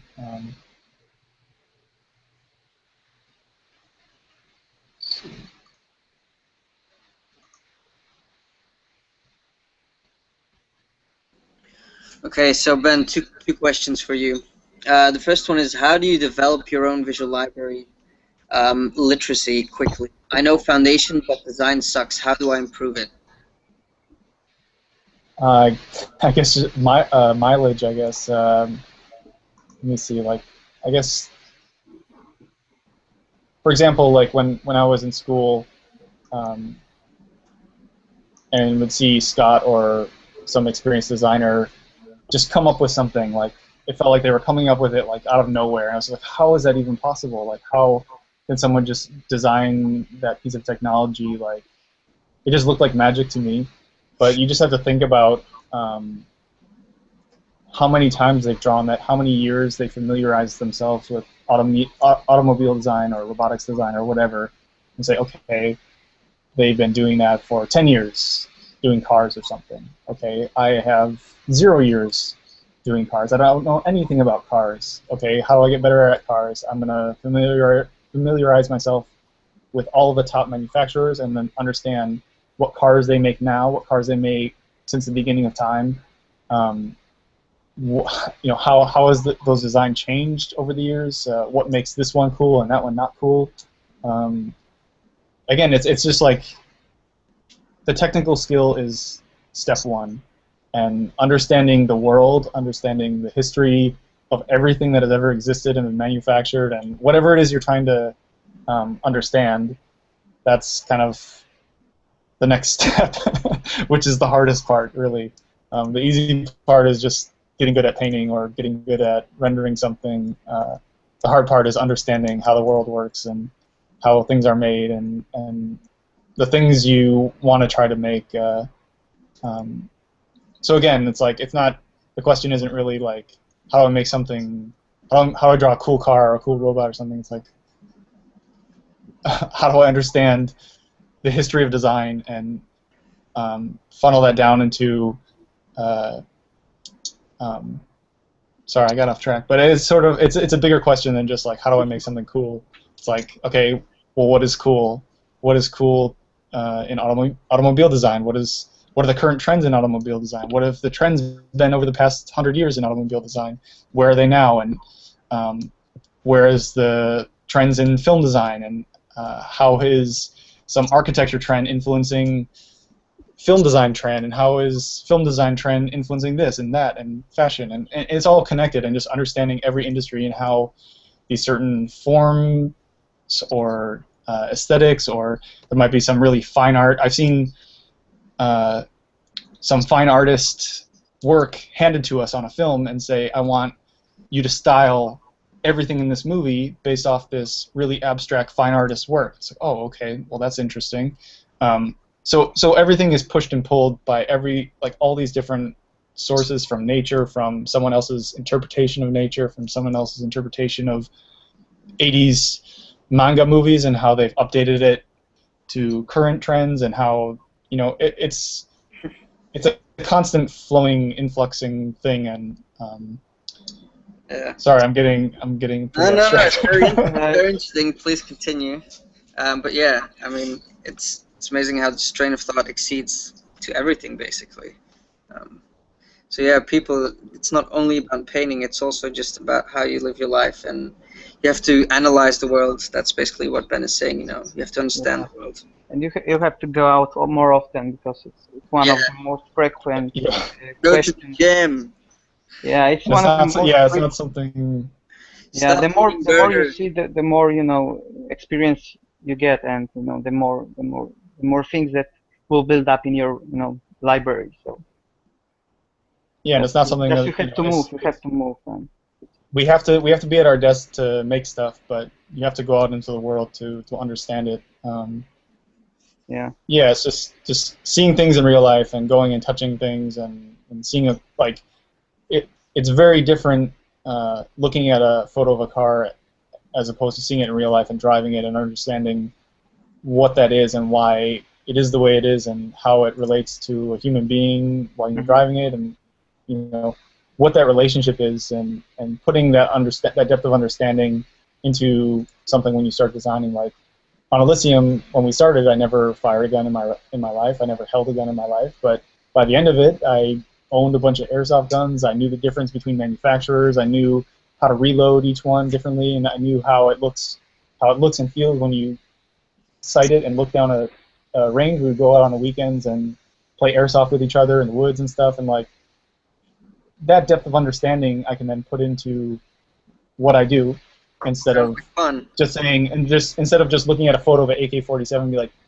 yeah, it's a gun, man, check it out. Like that's such a surface level understanding of the subject, instead of going and buying, obviously you can't buy a real one, but buying an airsoft version of an AK-47 and being like, wow, that's much thinner than I thought it was. That's interesting. I thought, like, from films and games, you kind of think, I feel like in just things get like exaggerated a lot, so you think like guns and things are like fatter and bigger is like more powerful, but it's actually the opposite. Something that's thinly manufactured and machined is so much more advanced. Like you hold an AK-47 and you're just like, wow, that's so thin. Like its function is exactly what it needs to be to fire that bullet and get it out the barrel, and like everything is there for like everything is there that needs to be there and nothing else, you know, and it's exactly the way it needs to look, and it has functioned and worked so perfectly for so many years as like a I think I'm getting off track again, but yeah, just getting more familiar with your subject matter as opposed to just like playing a video game, like playing Call of Duty and looking at the guns and be like, yeah, that's a cool gun, or looking at a photo and be like, or a YouTube video, that's good, but taking it to the next level to really understand something. Yeah, so basically what you're saying is that there's a large importance to your senses, and experience everything's in every sense, and not just, you know, visuals or sounds. Touching stuff, smelling stuff, you know, the dimension of time, all those things are important into understanding the world, basically. Yeah, well, I think, I don't know if it was you, Jonas, or uh, Lone last week or a week before, where someone's saying, "How do I paint a pretty mountainscape?" And he was like, "Well, go outside and look at a mountainscape. You know, go travel and understand what it feels like to look on the side of a mountain in the morning when that sun comes up, and let that affect you and inspire you as with your well. experiences." Yeah. Then you will remember that the rest of your life. So when you paint that again, you can put that into your work. You know. Okay, here someone asks, as an artist who has to create something new every day, do you ever feel like you run out of ideas or fresh ideas, I guess? Yeah, all the time, of course. It's interesting. Well, that's for me. That's why I'm traveling more, and that's why I'm just trying to slow down, I guess, and go to these workshops. Like when Sparth's lecture was incredible, just all the stuff and experiences he has, and um, just some of the techniques and things where it was like, man, I don't know if I'm going to come up with some cool shape for this gun or whatever it was, and the first thing he pops up is like, oh, here's this cool technique I use for just making all these amazing variations of weapon design. I'm like, that's amazing. Like, that's perfect. That's incredible. I never, like, maybe I saw that years ago when I was in school, but it was, I don't know, it's cool to share ideas and learn from more experienced people, and again, never stop learning. You know, it's a Yeah, never-ending thing. Like, we are not machines, so everyone has sometimes, that kind of period that it's run out of the ideas. So no need to, any force to just do. Just try to research something and then finding a new things. Maybe just trying to jump into the new things, and then you'll get inspired and the ideas will come to you. It's not like it's necessary that you should, start doing something. The other thing is like yeah, you are doing something for client. It can be sometimes very tough if you are burned out or something, but you have to struggle with it. You are artist, so every of us has that kind of day. So it's very often, I guess, in our life. yeah, and again, it just goes back to research or reference. Like usually Yes, when you get exactly. stuck, like it's like, okay, I don't know how to draw another like Right. um, Sometimes it's like you said, like something. Don't know how to do something, but then you just go research real stuff, and it's like you'll find something that's exists in real life. It's like, wow, I've never saw that before. That is amazing. hmm I never yeah, would have designed that. Like that is, I'm going to use that as my starting point. Like yeah. just It's the start same looking with into this. the most recent developments in whatever or science and technology and hmm again, it's step one is learning how to draw and not going to like every art website or something for, oh, I don't know what to do. Like an art website should be the last thing you're looking at. Yeah, yeah, Um, exactly. So research a lot and trying to be inspired is just the main yeah, and tool for this. you'll find reality is so much cooler than anything anyone has come up with Yeah, ever. of course. It's Um, inspiration for everything, like going to forest and, observing the nature and small insects. It can be all, very inspiring for yourself. So just don't give up. Sometimes it's good to have a break or chill out a bit. Don't be nervous about it if you don't have yeah, any yeah, ideas. Just go out and fresh your mind, and then you can come back and see what happens. Sometimes you need the time to really process all the information and all the lessons you got recently. So sometimes you need just a small refresh to Yeah. Reset your mind. yeah, to get all the inspiration going. It's like sometimes it takes some time. I mean, sometimes for me it's like sometimes I would just have to sleep all day because some weeks are so intense to me that Mhm. I just have to sleep like the whole Sunday, or obviously not Sunday because there are level ups on Sunday.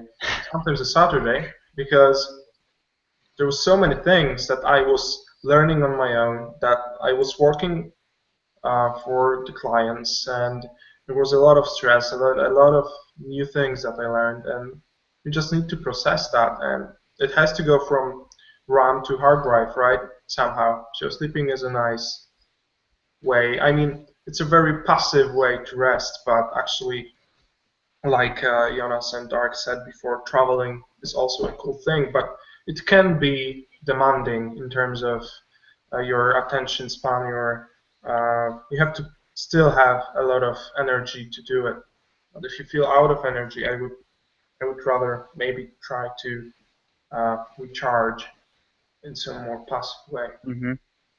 Yeah, it's not easy job. Your mind is, your brain is still in, high usage, and the pressure is Yeah, very. and opposite to your body, right? Like you Yeah, just said, it's like we are sitting all day in front of the yeah. computer, so it's so important to actually move. Like, hey, you got limbs, right? You can move things around. You can even run. I forgot Yeah. about. I sometimes forget that I have like body, right? I feel like I'm Windows or on Mac all the time. Yeah, but it's really easy to overuse yourself, and like it's sitting all the day. It needs to be some break, or refresh your mind, or not only the mind. It's also about the body, because it's something is distracting you. The work is not that accurate, so accurate. So yeah. Yeah, and burnout is definitely a real thing that's happened to me before, and took about a year, almost a year to recover. So it's take care of yourself because it's not fun.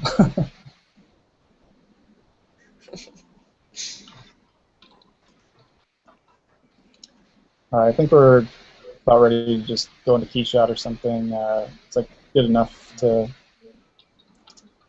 dive in, see what we got. Do you usually go to Keyshot, or do you use renders from ZBrush as well sometimes? If it's like really tight, then I guess ZBrush, but mainly for keyshot just because the render quality is so nice. Let's see what we got. That is quite pipey. It's good. Let's see. I think it needs more pipes on the back.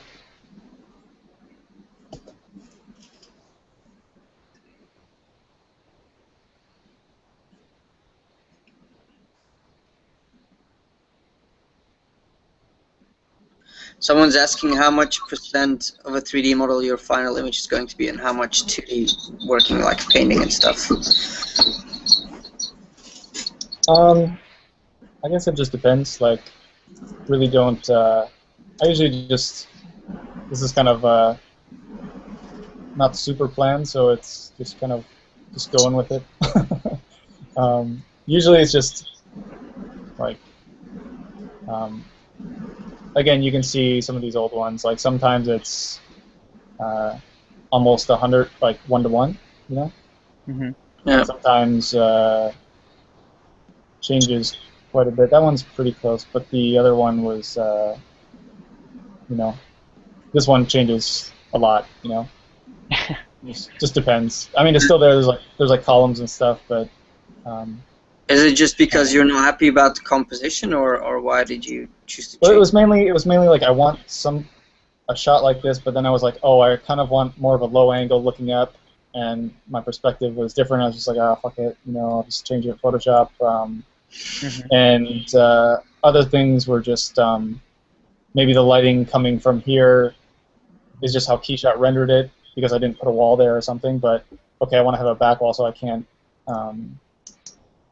can't have some light coming there from nowhere. And it's just changing and relighting things, or let's see. Or I want to extend it, so I duplicate it and put it in the back, so it's like twice as many columns, even though I didn't model that. So it's just a framework sometimes. So sometimes it's like a base in 3D, and then just overall the things are doing in 2D, right? Sure. And again, like, so this is we're doing this, and we're going to do it for one environment. But say that other scene, I can, like, now I have like 50 paintings I can do. Like all these are valid for a painting. Could all have a completely different function. Like all these would make a cool painting from a different part of a scene or a movie or something. Re-decomposition to paint over, right? Yeah, so it's like maybe this takes a while, and you're like, oh, well, I could paint that. It's like, sure, but now could you paint 50 environments this fast? You know, and each one has a different. And again, it's sort of like segmenting your thinking. Like the 3D part is like, okay, I'm just building and figuring things out, and then when you get into like Keyshot or something, it's like, okay, now I'm the director. What shot do I want to tell my story? And then once you have that shot, you're like, if it's just for yourself and for fun, it's like, oh, what else would be a really cool shot for later? Like, oh, that's kind of cool. That's kind of interesting. And in Keyshot, you can adjust the camera lens much more accurately, so you can just go, oh, it would be cool if it's kind of over the shoulder or this low angle shot, or maybe we're right up close to the robot's face, and maybe it's, this is a more intimate moment where we're like right over his shoulder looking at what he's seeing. It just makes you, again, it allows you to segment your thinking. And then once you have the 3D down, then it's just having fun illustrating because you've figured out all that other stuff, Whereas for me, when I get into just painting things from scratch, sometimes it's like I'm trying to work out the composition, I'm trying to work out the lighting, I'm trying to work out 1,000 different things. So for me, this definitely helps simplify a lot of things. Yeah, and if you have everything set up, you can just choose the right composition, and it's done. It's like, ready to paint over. Yeah. That's cool, man. Really cool. Again, it's sort of like delayed gratification a little bit. So it's like what the end result is, but it doesn't. You don't really get to see it for a while, but you have to kind of keep that in your mind. Like, no, I know when I do this and this and this, I'm going to get this really nice photoreal thing, and then the end result's going to be really cool, and you just kind of have to keep that in your mind, I guess, as with most 3D sort of stuff. Maybe I will. So for the colors of final rendering or stuff, it's like doing some sketches, or you do it on air while just rendering the stuff. Regarding colors, right? What's that? Do you do some Sorry. color scripts for your final pictures, or?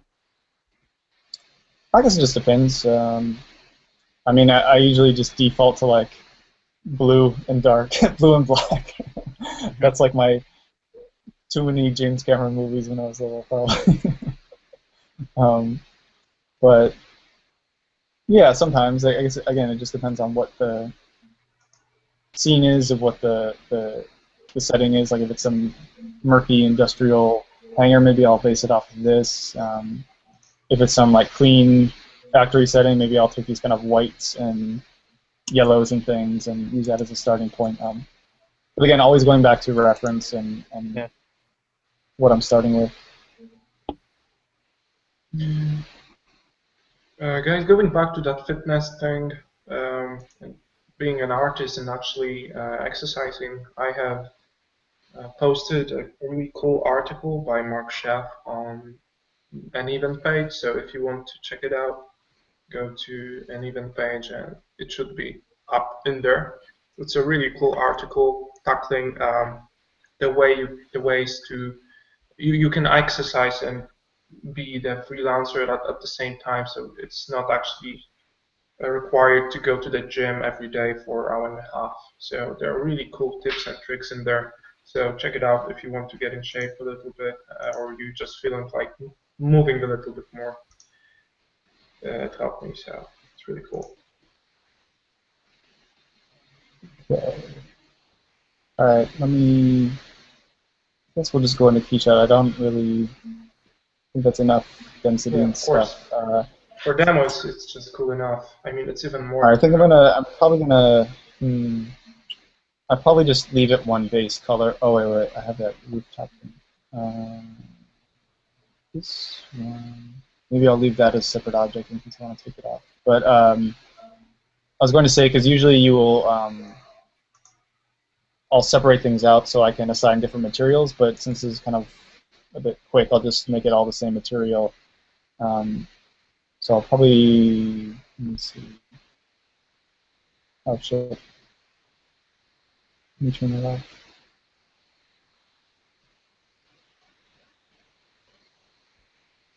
Sorry, I accidentally clicked on something invisible, so everything So hidden. now will you be importing it to the keyshot or and then rendering? Yeah.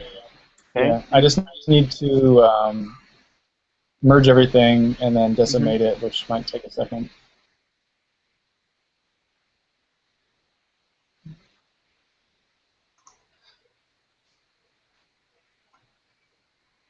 So just Cool. merely, yeah, yeah.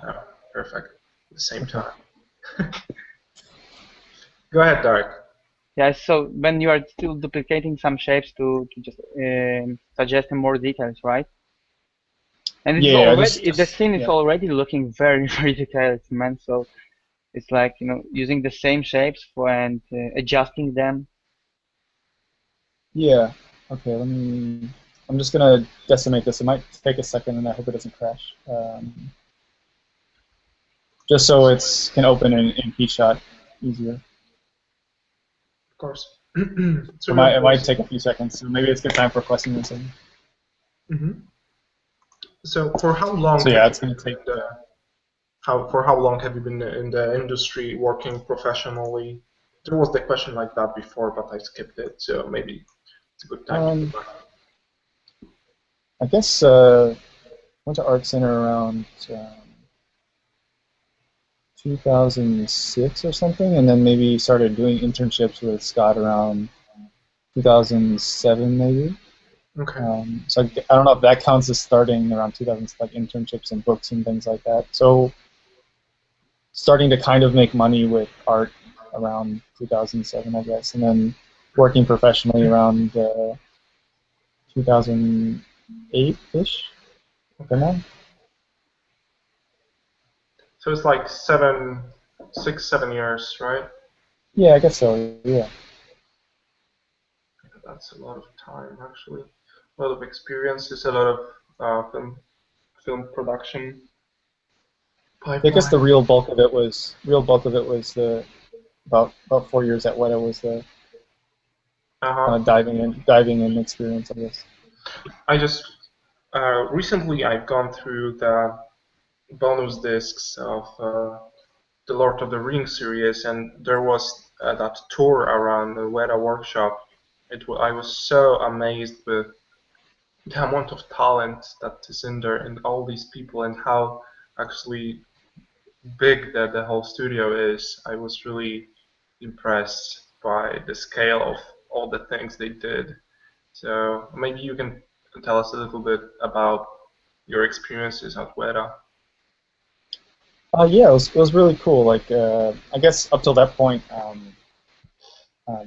guess I feel like my whole since I was talking with Sparth about this a little bit. Like the reason I started becoming an artist, I don't think it was necessarily like I want to create images. It was more I want to understand the world. I want to understand things. So like for me, when I was in high school, I was probably thinking too much, but like my reason was like if I become an artist, I will understand the world at such a deep level. If I need to draw a face, I need to understand anatomy, biology. I need to understand what a skeleton looks like, how the muscles go on the skeleton, like all these things just to draw someone. So for me, that was a huge, an interesting path to take with my life, to understand the world at such a deep level, and it will take me my entire life. And even at the end of my life, I still won't understand all of it. But every day I'm learning something new and adding to this collective knowledge of how the world works, which to me is a really cool thing. Yeah. So for me, going down the path, in school, it was sort of like, okay, how do I become good enough artist to get into a game studio to be doing kind of level design and architecture? And then that turned into, okay, how do I get good enough at drawing and designing to be a concept artist in film? And okay, I need to learn industrial design. What is industrial design? I don't know anything about industrial design. So it's like my understanding of the world keeps growing and growing, and there's always the next thing like, okay, I need to learn how to draw and stuff, and that gives me sort of an illustration foundation of like, okay, I can draw from life, I can do this, I can use a pencil, I can use Photoshop, but it's like I feel like something's missing. Okay, all the people I look up to know industrial design, so I go learn industrial design. It's like, okay, I learned how to draw and render forms from imagination. learn about material indication, learn about industrial design history, learn about all these things, and then it's like you start working in games, and you learn a lot, but it's like there's still like you feel like there's something you're not learning, like there's still this curtain that's hidden, sort of thing, and it's like, okay, what's behind that curtain? I want to know what that is. I think for me in games, it's like you never build anything physically in the real world, so there's certain like engineering and physical limitations that you never understand. Like, say you design a gun for a video game, it's more like a designer will give you an assignment and say, okay, in the game there's this box, make some cool shape that fits into this box. But if you built that in real life, a human being could never hold it, or you don't understand the ergonomics of holding a gun, so you would never even have to think about that stuff. So the experience at Weta was sort of like expanding that knowledge base again. It's like taking that to the next level, working with multiple people to build something that has to exist in the real world, that an actor can hold, that serves a specific function for someone's story, and it's just like so many other sort of things I would have never experienced if I stayed working in games. So for me, that was incredible learning experience, sort of expanding that. But even then, there's still like felt like things were, I wasn't getting certain experiences, so which led me to work on short films where I had to do everything, and being able to go on set and see the entire process. And then it's like after you get that experience, it's like, okay, now what? What's the next thing that I don't understand and I want to understand? I think now it's more just like seeing the world and experiencing things and understanding things on a more intimate level in real life, and just kind of, I want to see everything. I want to see everything. Nice. Yeah, and traveling helps, right? The thing you do right now is like the main force driving that need. So that's really amazing that you're actually doing it. You're actually seeing a large part of the world on a daily basis. So that's amazing. And what about these short films?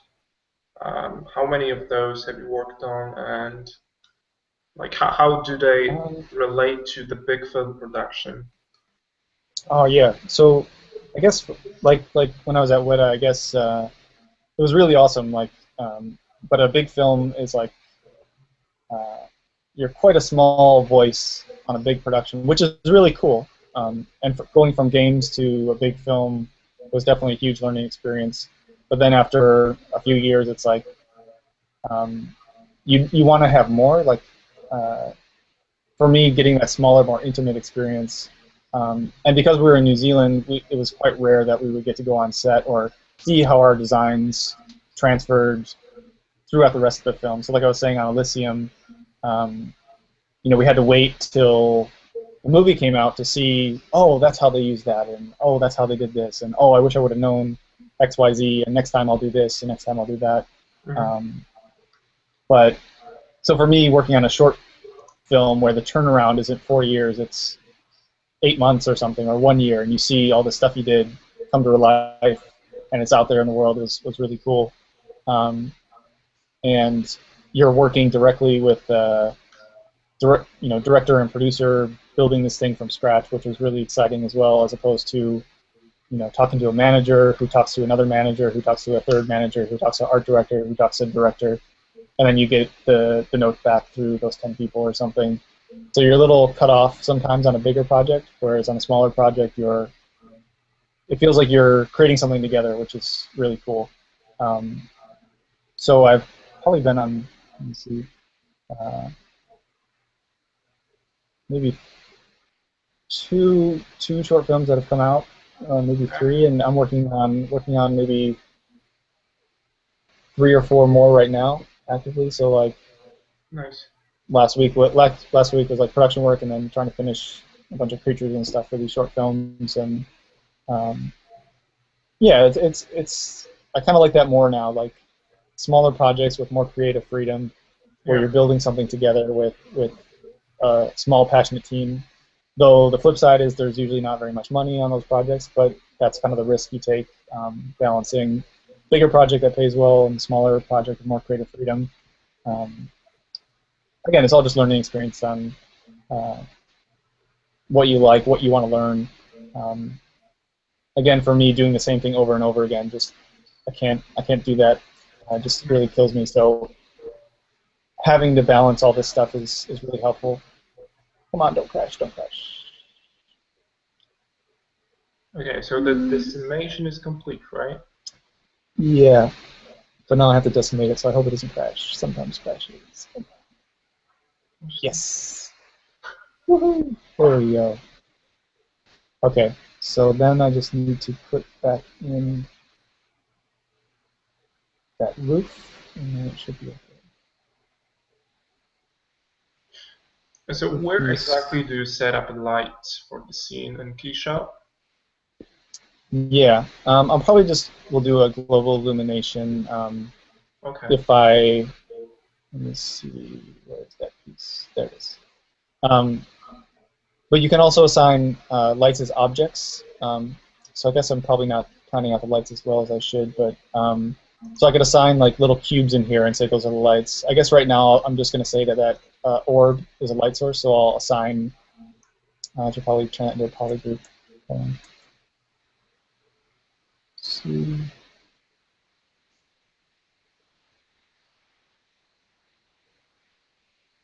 Oh, I can't do it. I'll just turn that into a separate poly group. I can assign that as a light source. And then the rest of it will just be kind of global illumination sort of thing. So let me merge that. Each visible.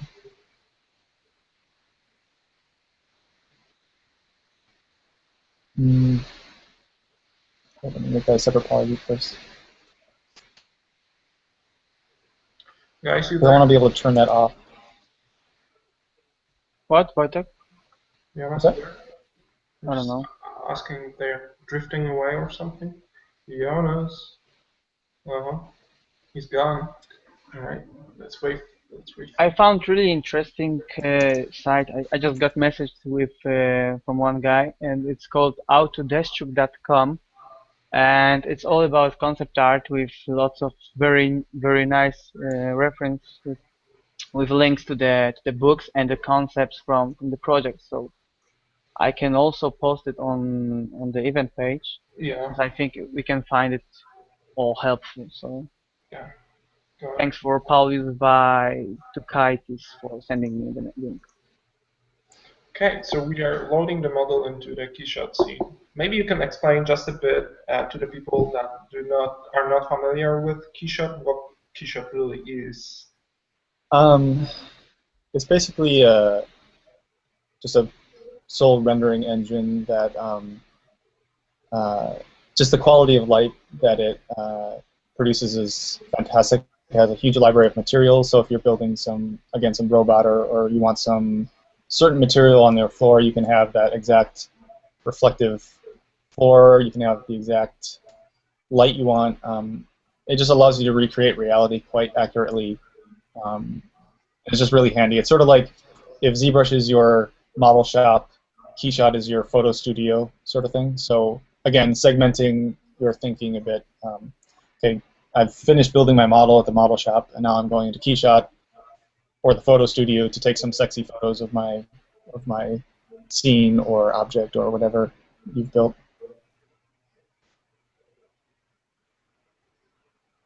Come on. Sorry, my laptop. Sure, I mean, it's a pretty big scene, right? So still takes some time. But after the decimation, like, how much of the polygons you got rid of? How many of those? Is it like you decimated it to the 10% of the original size, or? I got rid of a lot. Come on. Uh-huh. 20%.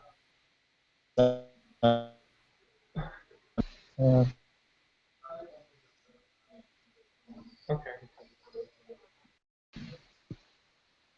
Take your time.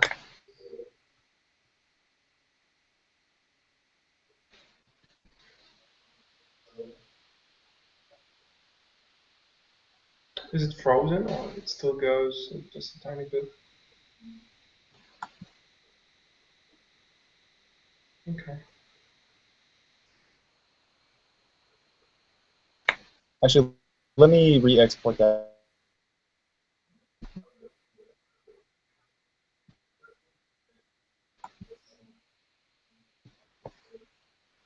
One second. And I'm very organized, as you can see. Okay. Yes, yes, yes.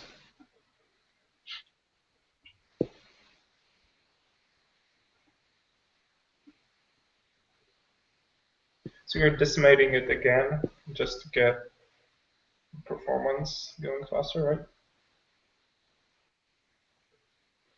No, no, no. Well, it's already decimated, but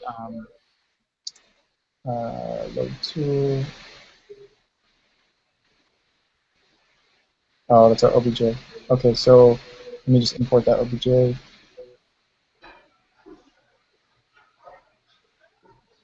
So it's already decimated, but I'll just okay.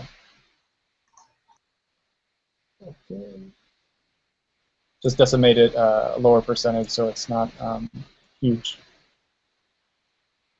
So it's decimated down, but it's still a little dense. Like cylinders for to keep that form, it still ends up being quite dense.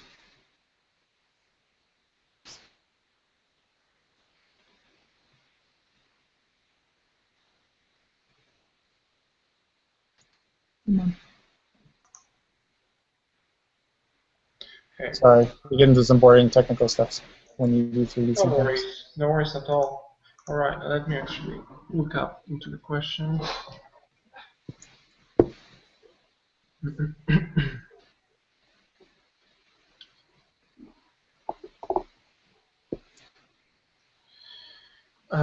Ben, what kind of a laptop are you using, and what rig would you recommend for people that travel and have to work at the same time? Right now I just have a MacBook Pro, just the maxed out one, so like 16 gigs of RAM, and let me see. Oh, it's not. Let me touch that. Okay, so basically yeah, maxed just the most powerful MacBook Pro right now that I could buy. But I'm sure you can get something way more powerful as a PC or something. But I just like the size of a MacBook Pro is just so thin. It just feels like I'm carrying around a book or something. So yeah, for traveling and stuff, just gets the job done for me. But yeah, I know I could be much more efficient and faster with a big tower or something. So I guess if you're staying in one place, I would recommend the most powerful stuff you can get if you're doing heavy renders and stuff. But in general, ZBrush doesn't really need a ton of power to sculpt something quite detailed. We have a tip from a Mac user. Having so many files on your desktop is slowing down your performance, MacBook performance. Probably. Probably. The desktop. Yeah, it may be that they have to load up into the memory once you open Mac, but yeah. Okay, let's see how much can I bring this down. Sometimes if you do it too low, it gets really low. That's pretty good. Okay. Let's see. Maybe bring that down as well. Oops.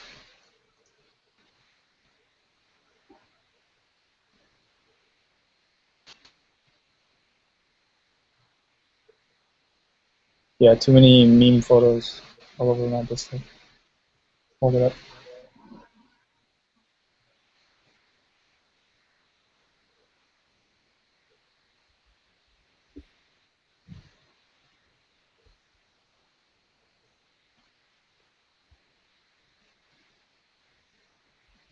There we go. Okay.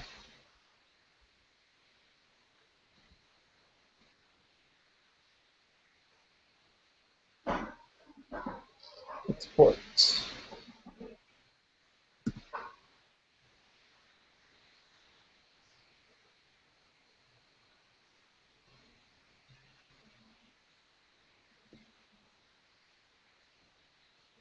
Jonas, you there?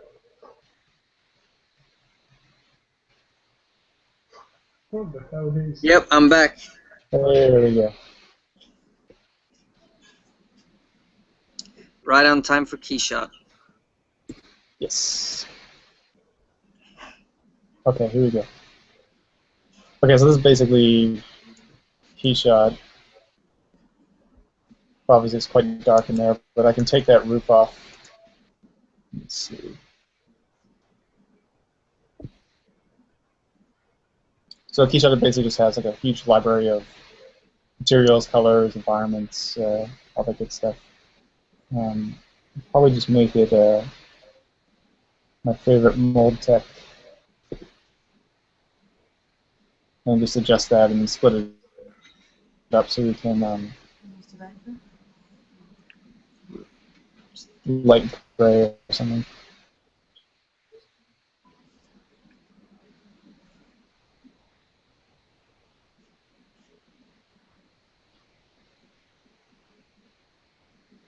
And so to the orb, then you would apply a light material, and it would illuminate the inside. Yeah, I need to split the parts really quick, and then should be able to. Let me see. Yeah, so there's a few things. There's just a couple things. Oh, I didn't do the orb. That's it.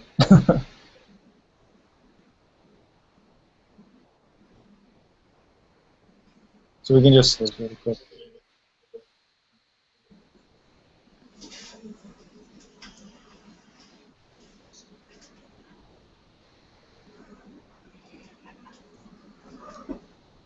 And then you can go to the camera settings and start adjusting the perspective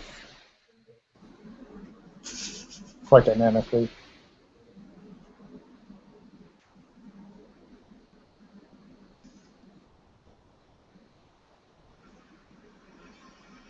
Do you save It's out different basically like, cameras so that you yeah, can just... having a game engine or something like, oh, I want a low angle, and this guy is that, yeah, sure. Just multiple shots, and now you just have, it's basically like, okay, here's my scene, and I can go anywhere in the scene now. Even though it's quite rough, but for us, that's all we really need, just as a framework, to make some cool art. Actually, I want that ball to be a light. It'll just be 1 second. I just got to polypaint that right there. And then re-export. But yeah, then you end up having to do some kind of boring technical stuff sometimes. Oops.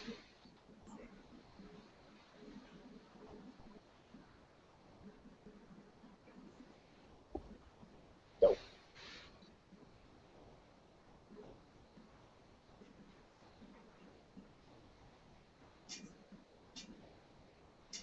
That should be good now. Okay.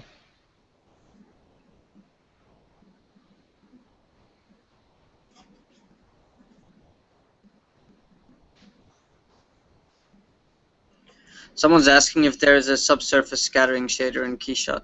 I don't think so. I'm not sure.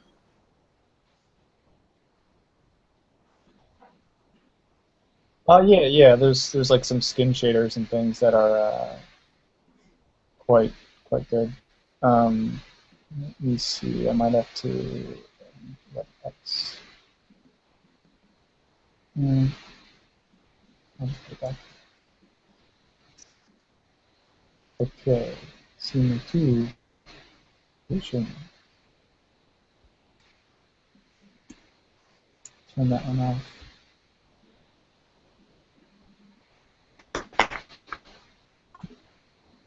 So you're loading the model twice now?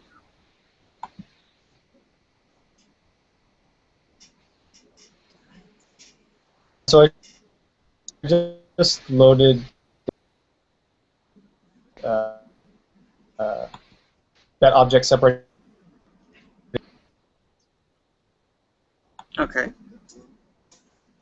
I forgot to. Oh, I couldn't turn it into lights.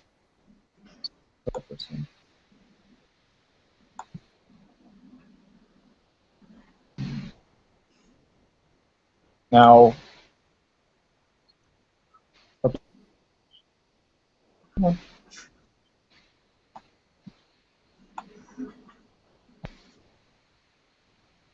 Sometimes when you split something in.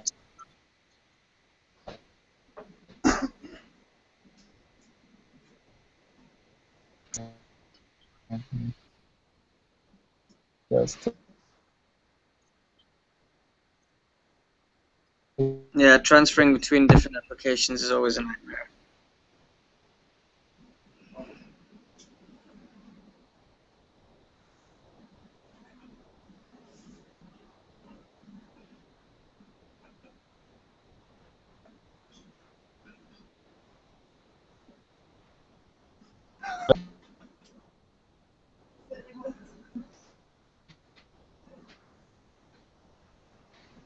You're stuck there for like 10 minutes trying to render a material and on different shots for paint others. Not sure if we can see your screen.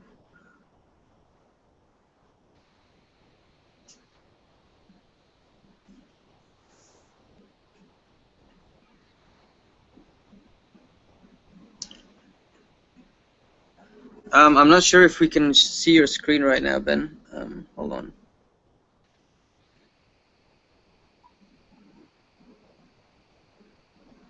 Your whiskey dropped. Okay, now it seems to be alright.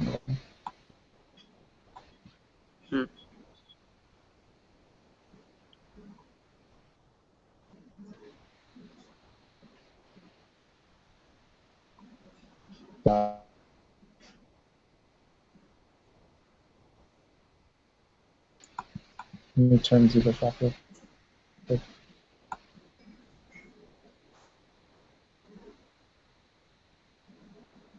Sorry, it's chugging so bad.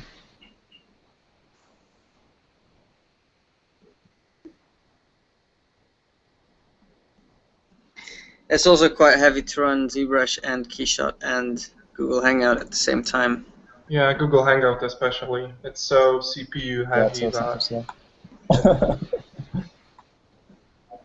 Sure. Okay. I mean, it's just like a big round brush in Photoshop, so. Open.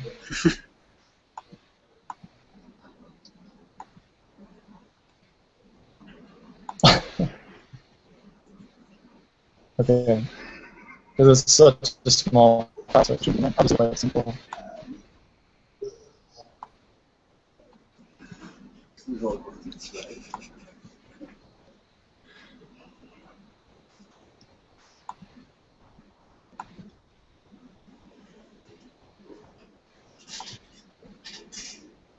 So you've got it in one piece again now.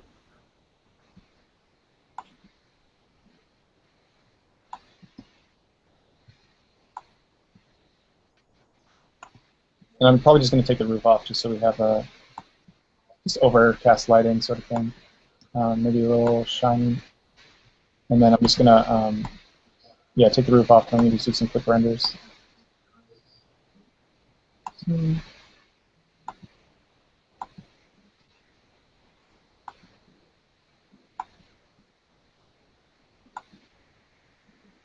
let's just turn that off. And then we'll just get in there and start flying around.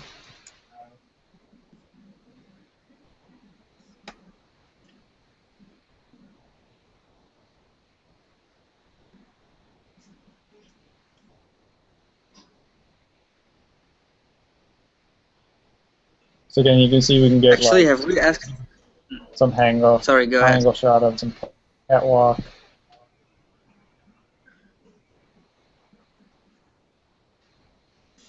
I'm just probably turn the just make it black just so it's easy to mask out.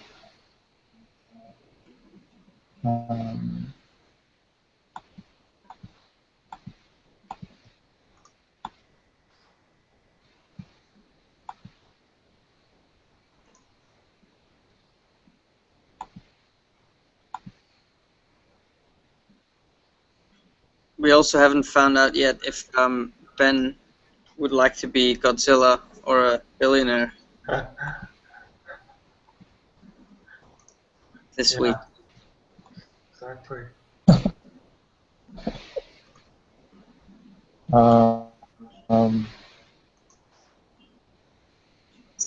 What if can you like use $1 billion to make a robot to fight Godzilla?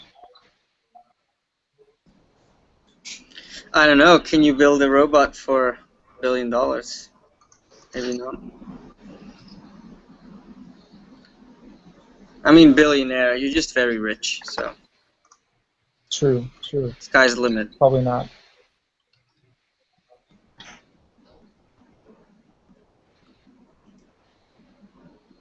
So which one is it? Yeah, I guess so. And then just like see everything. Just take time off and travel. Yeah. Can you be? I don't know. Too many choices. That's probably good. Then you won't need.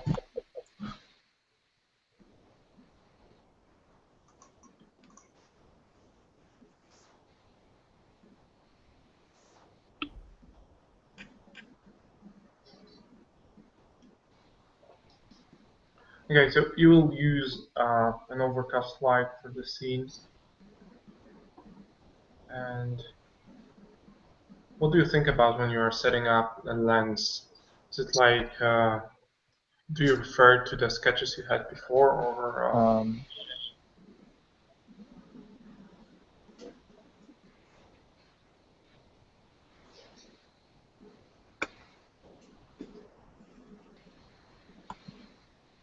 Yeah, probably something along those lines, just like an establishing shot. This one's a bit different than where the final scene went, but maybe I could get as a starting point, just like some piece of tech. And just kind of. A lot of people in chat are saying that they're having very laggy stream, so maybe. Ben was dropped, I guess. Oh, was he? I think Ben needs to shut some of his programs, because. Yeah. Too much performance to just handle. Rage on the chat.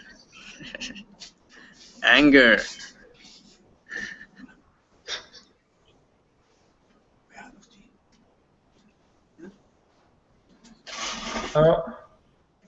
So let's try to get Ben back, and Yeah, I'm just back. messaging. We'll show that boy. Make him close some applications.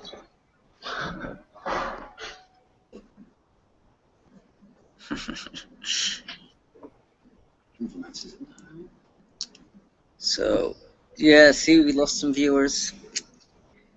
We lost 50 viewers just now. Oh no, 5.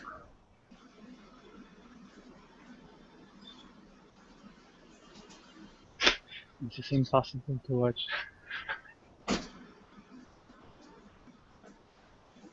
So our guest has just disappeared.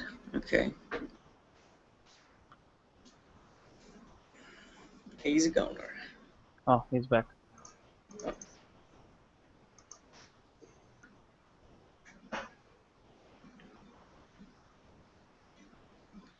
Ben, you're muted, your microphone.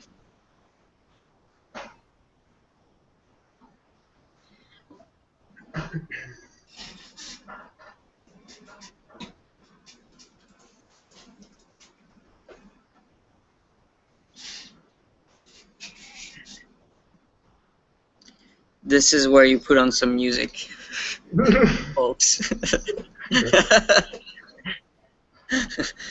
Or as Peter Utinek says, patience is basic for artists.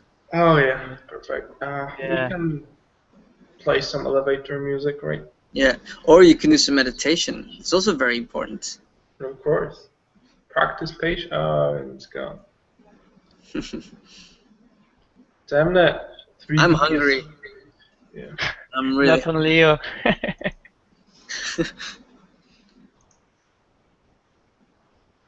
I would like to talk about food now. Do you have any new recipe for us? No, I just want to eat food. I don't care about the recipe right now.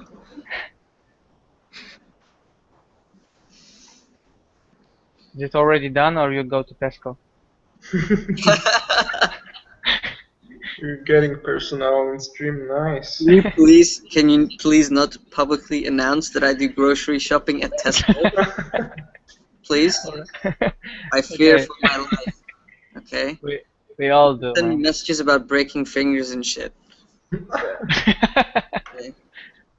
So, yeah, as Aiden Partridge says so beautifully, what WTF is wrong with people? LMAO. Hello, Ben. Can you hear us? Hello? Oh, Hello? there he is. Hey. He's back. You gotta keep the people entertained, so I'm just... Sorry, I think Keyshot's taking up all the energy on my computer. Yeah, and if you can just close all the other applications, it's probably gonna help so.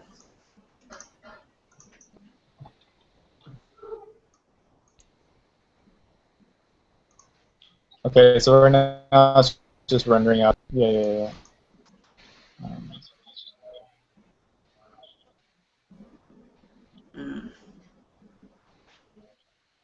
Salmon in sauce with spaghetti. Are you looking through recipes right now, or? No, I'm looking at the chat for questions, but people Yeah. mentioning food, and there's a connection between the word and the part of my brain that deals with hunger. I visualize it. So they basically torture you, right? Yes. Damn you people.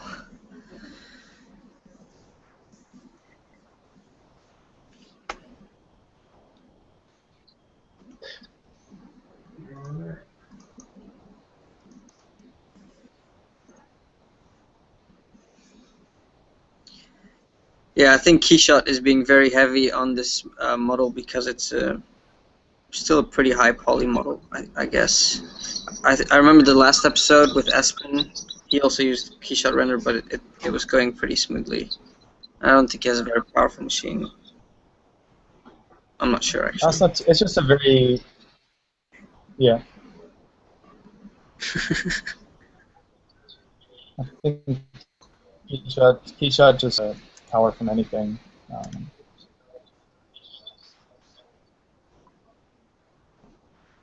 I think it may it's be just like a still ball or something. Google Hangout.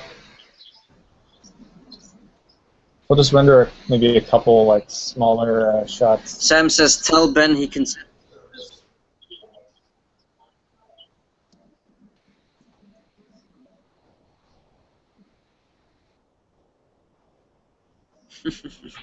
The comments are really funny. Yeah.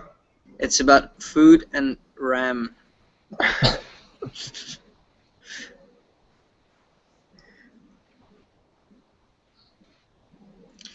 Yeah.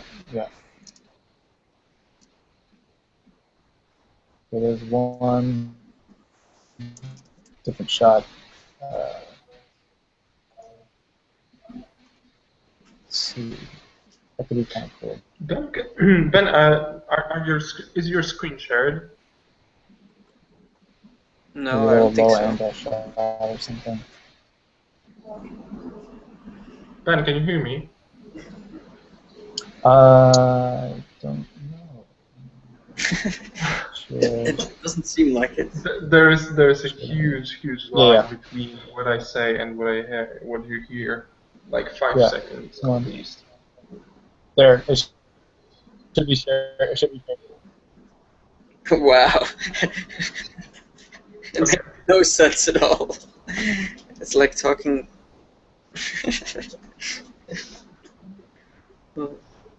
Okay, let's give it some time. I think, you know, the rendering is really making it impossible at this moment. yeah, we have to think of a way to actually make the 3D sessions more fluent, and I don't know, maybe it will help to have a like doing renders during the session, or I don't know. It would be useful to have a render farm. Yeah. But can we afford it? Can they afford it? Yeah. Maybe we make that a requirement for being a guest. Render farm like 64 threads at least. Or maybe we just, you know, get people to donate and go. send it up to a render farm. Yeah.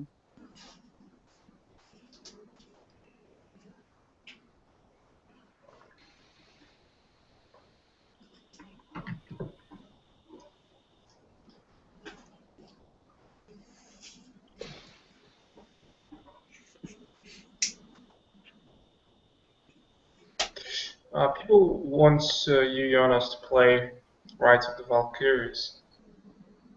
To play what? Is that a song? Yeah, well, Wagner song, classic one. How am I supposed to play it? I don't know. You have some musical kind of a talent, right? Play it in Fruity Loops or something.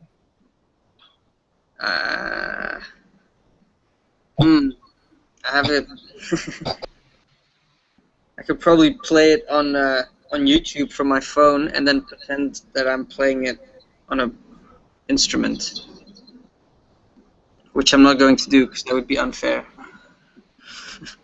Oh, nice. Yeah, I wish I could play it, but I can't. Exo Mastermind, sorry. I don't know how to play Rides of the Valkyries.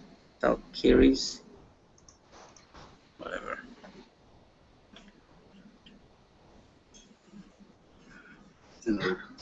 Can anyone save level up session and upload it to torrent? What? Let's save level up sessions and upload them to torrents.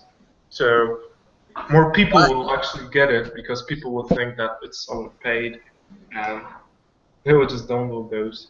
Like, oh man, it's free. But why would you do that? It's so easy to watch it online. Yeah, I have no idea. I don't know, that's some... Free access all the time, and it's not enough. Yeah, I mean, if you want to download it and save hard copies of it and spread them around, sure, why not? I don't mind. Yeah. Yeah, of course, just go to kidvid.com and you can download any video from YouTube you want. Oops.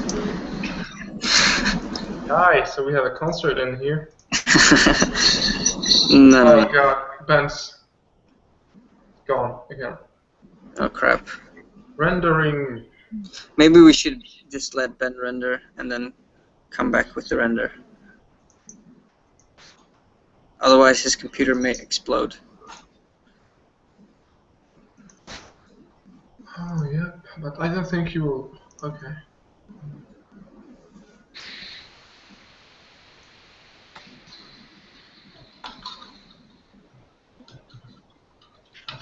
This is the best level up ever. Ben Mauro and some lols. Why doesn't someone else show a Yes. painting or some recent work or something? Because we're lazy and it's free. Not because we are lazy, it's because well, Hey. this Charlie guy is like the hero of the day. Yeah. Let him work. Okay, Ben, actually There we I go. thought that you can render it out without Google Hangout open and then just... Well, I just join rendered in. I rendered a really low res one, so I'll just start painting over.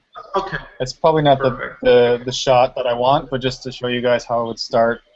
And I guess I can always finish something whenever or after or something. Okay, feel free just to to get share it started, I your guess. screen so we'll be able to see it.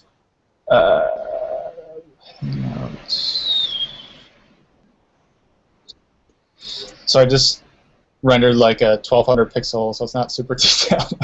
But usually that's what I would do. If I have the angle I want, maybe render low res and then while I'm painting over the low one, I'll render out like a 3K or 5K or something.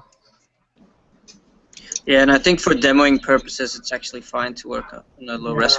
The compression is doing its job, and it's not really visible.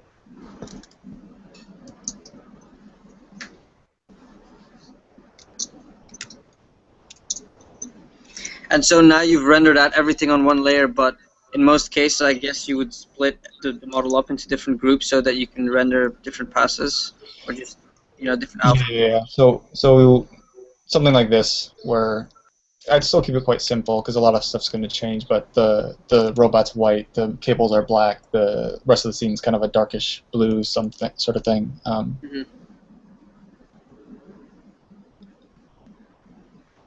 Let's see.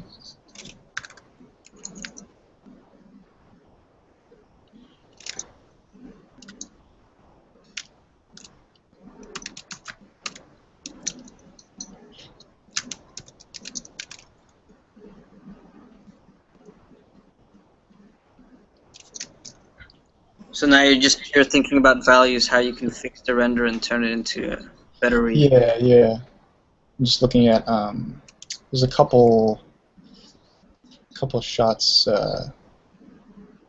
Some of these concrete columns that I really wanting to, or thinking about how I can put that in there. Let's see.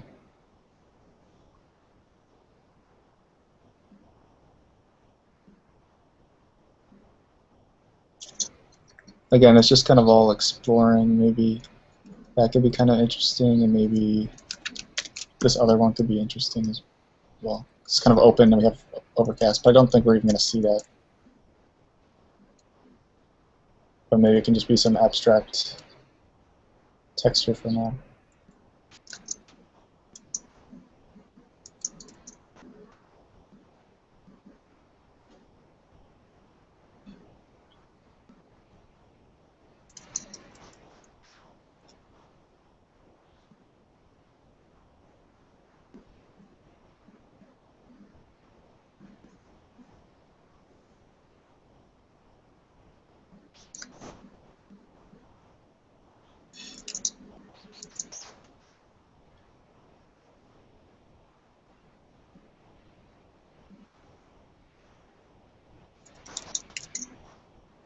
So you always block out the base values and shapes before you start like photo bashing or painting or anything like that?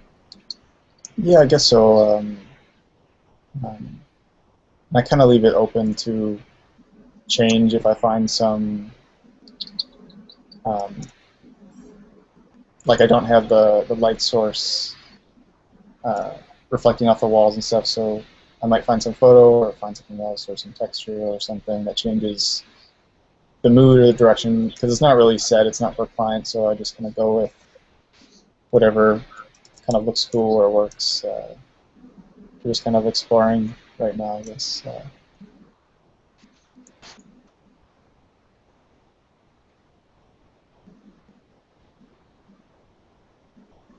Then I didn't model any of the tech holding that, so I gotta come up with something or.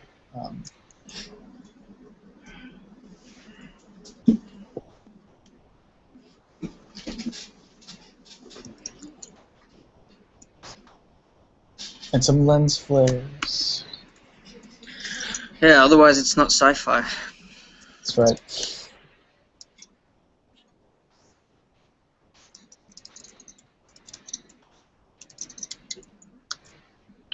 And so at this point you like to work pretty rough just to block out the idea. Sure, yeah. Yeah. So just thinking about if this light source was illuminating, what surfaces would it hit? And just starting to block out those surfaces. Again, just all back to the industrial design foundation stuff. It's like, okay, this, like, 3D gets me so far, but then it's just all your foundation stuff. Okay, it would hit this surface at this intensity and that surface at that intensity, and it's curving around this surface, and da da da da da da. Yeah.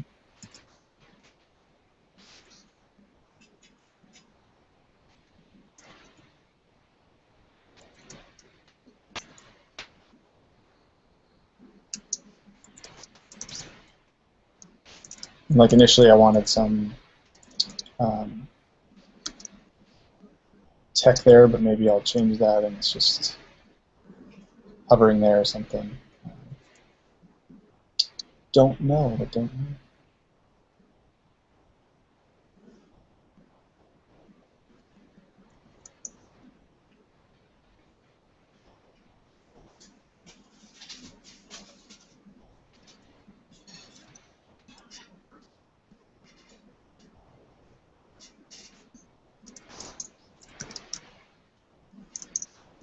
People are still asking for the same things like how to build a library or the being, how to study, like from copying the masters or just painting from nature. It's like just study with understanding that we told countless times today. So I think both though. Like I definitely learned a lot. yeah, of course, Doing it's artist studies and master copies and all that sort yeah. of stuff. Whatever just lets you gain indispensable knowledge. It's just up to you. But it's fine to just merge both things, like studying the masters and then nature, or opposite, just studying the nature first and then masters, and trying to imply it into your works all the time, being aware what you are doing.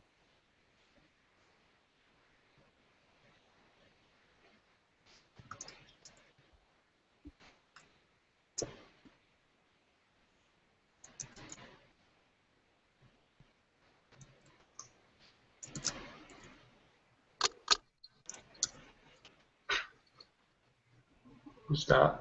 Oh shit! I know who it is. Jonas, if you're hungry, just go eat something. Yeah. I think he just did it. Yes, I think so. He's gone. Just fuck them, I need to eat. Exactly.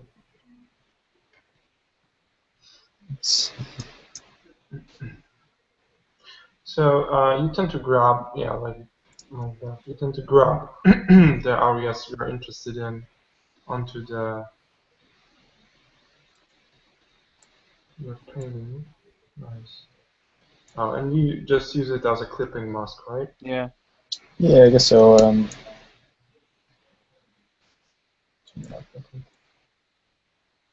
that off.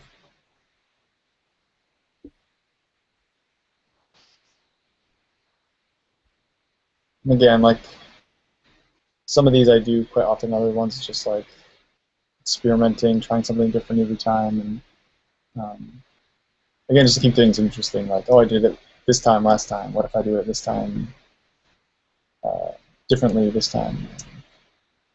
So it's really cool to just keep the references back to you, and you can, use the shapes and the texture from it, just not doodling around with the, reference folder. It's everything Yeah, in yeah, one yeah, place. yeah, exactly. It's much faster, as we can see.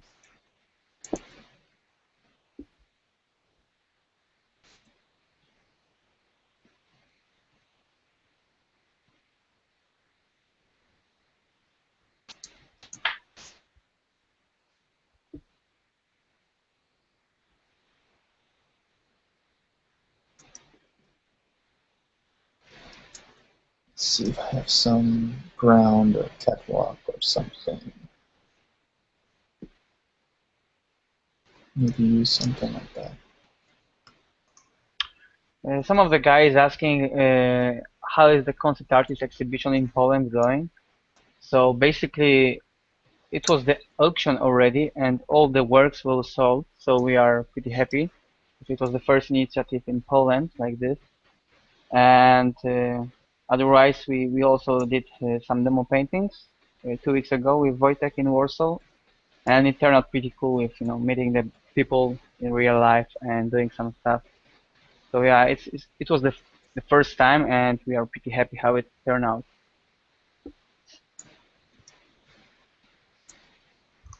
Yeah, it was quite cool. I don't think it was the first thing in Poland that happened. It was one of Maybe the not the action, but definitely the digital painting, stuff like the the exhibition connected with that demo painting Yeah, and that's, auction after it. that's true. And we hope it wasn't the last time. Yeah, exactly.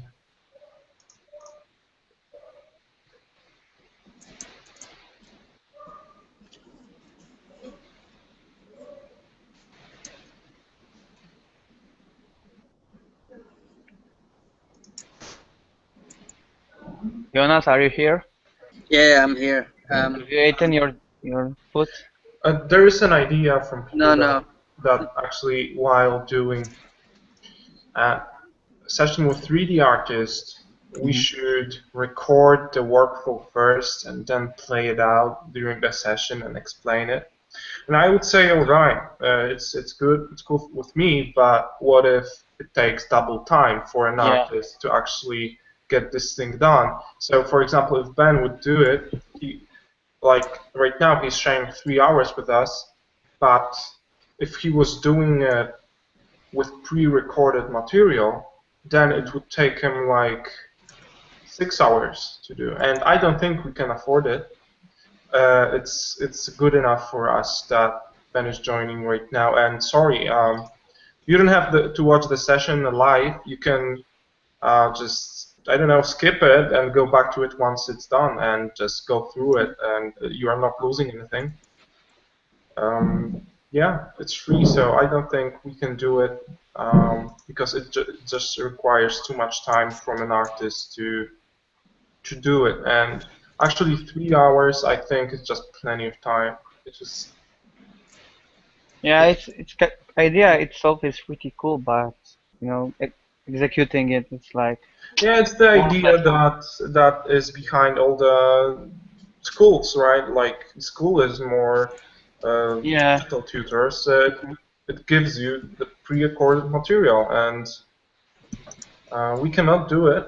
We cannot do it. It's free. Inviting an artist that is professional and that has limited time, and Ben is doing it for free on Sunday, so we cannot really tell him, hey man, if you want to participate in that free session, you have to pre-record 3 hours of content for free. Yeah.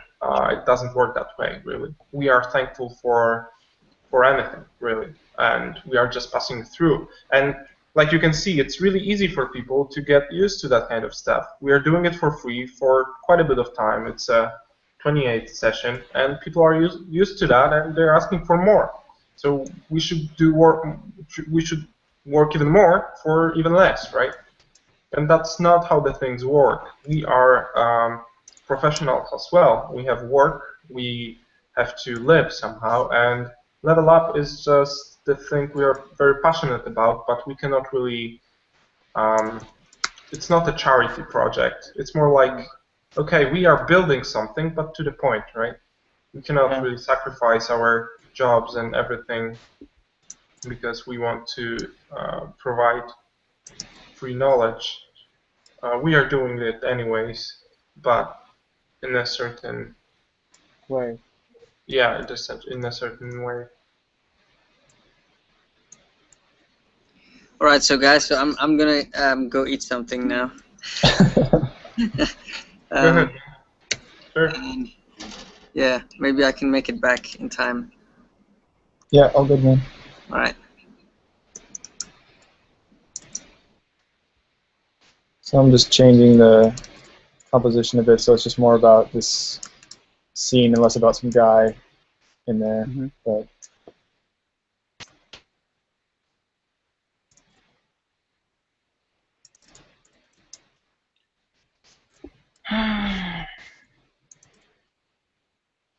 Someone is asking, Ben, you post a lot of photos on Facebook. Is it okay to use them for non-commercial use? Can I use your concept art and put it in my concept art? Yeah. So no. I mean, if you want to like look at for reference, but like. Yeah, of course. Yeah, I don't know. It's like sometimes it's more just like my traveling and stuff, but sometimes I want it to be more like enjoy photography. Yeah, people are just asking, you know, just random question. I think it's it's a matter of the researching, because last time Noah Bradley put a lot of amazing photos from his trip, and he emphasized it is for use, for your Sure, textures, sure. and yeah, and it's like it's a beauty of our industry and beauty of the kind of guy like that Noah is. But if you really want to, Yeah, I guess if it's like specifically like a wall, or it's like a yeah, because it's I'm doing it specifically for that. yeah, exactly. It's aimed for it, not like you post your personal pictures and someone is, getting it and use the textures from it because you are, but I mean, there's nothing I can do to stop someone. I mean, it's the internet. Like, once yeah, it's of on the course. internet, it's like, but it's Yeah, we like don't have the control over everything, so. I'd hopefully prefer that someone doesn't like use a photo for a matte painting or something. But Yeah. So I can't control it. yeah, exactly. So hopefully you will not be using it, guys, but there are some places where some of the people are still posting the stuff that you can use and reproduce in your works. So check the Noah Bradley profile. He just put 2 or 3 sets of his photos from his trips, and I can assure you it's amazing. I used some of them already, so yeah, check it. I have added them to the resources section, visual library section of the Fusroda resources page, so feel free to check it out.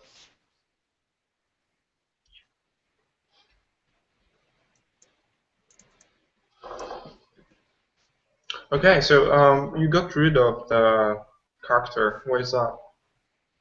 I just didn't really. I mean, it was mainly for like scale reference anyway. But I'm just thinking that none of this environment's making sense anymore anyway. But yeah, exactly. Just kind of more. Just wanted to show you guys like another way that you can start an image, and less about like some crazy successful thing that I've planned for a couple weeks or something.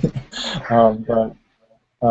It requires yeah. much more time, right? It's a much more complex process to really introduce characters. Oh, you're using what is it? A brush or a custom shape? Just a brush, yeah. Okay, it's a brush. Just some extra texture, something.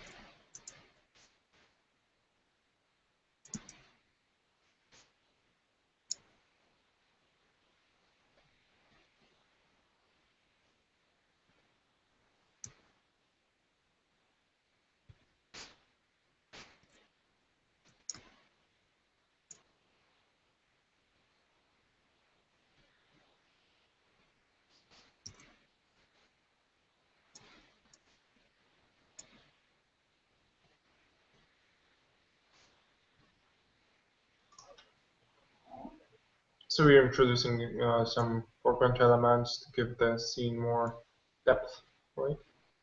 Yeah, and just there's a lot of like empty space. I'm just trying to fill that out with more texture and get all that to sit in the space a bit more. Like a lot of empty walls and things. Just fill it with some noise.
So whenever you introduce a new element, you could first grade it, then place it in a certain. Yeah, I guess so.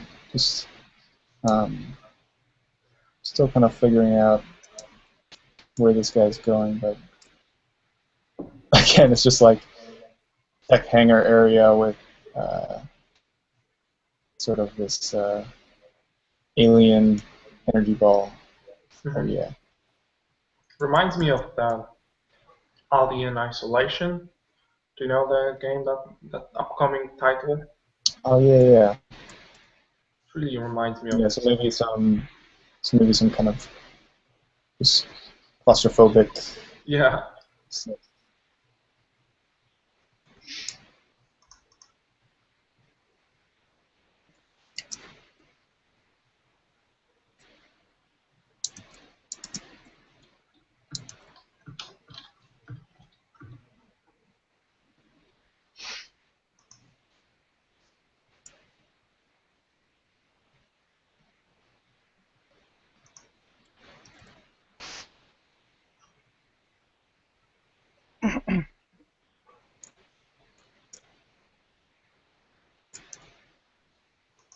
Oh, actually, just Krill messaged me. He is online, so I will try to invite him to our hangout, and maybe he can talk a bit about the CG Hub project, right?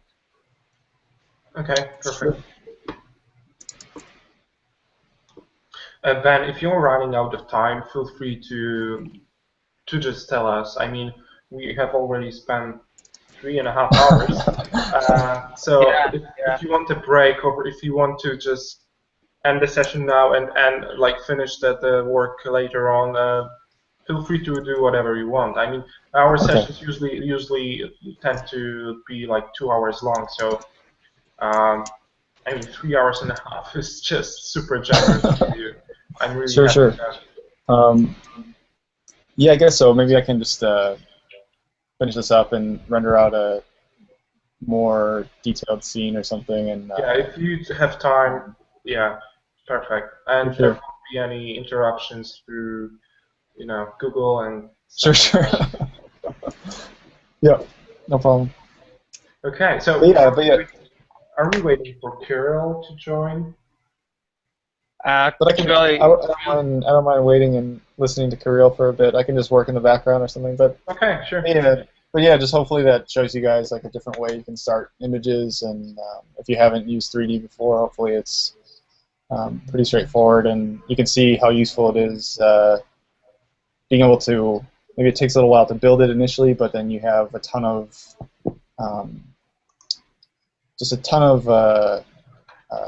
different solutions and different types of shots you can make from one scene. And exactly, and if you will get like revision that, for example, that camera angle is wrong, you are not losing all your work you have put into the shot, right? You are just changing the angle in 3D, and still you have the same textures you used for the previous one, so it's much less work to do.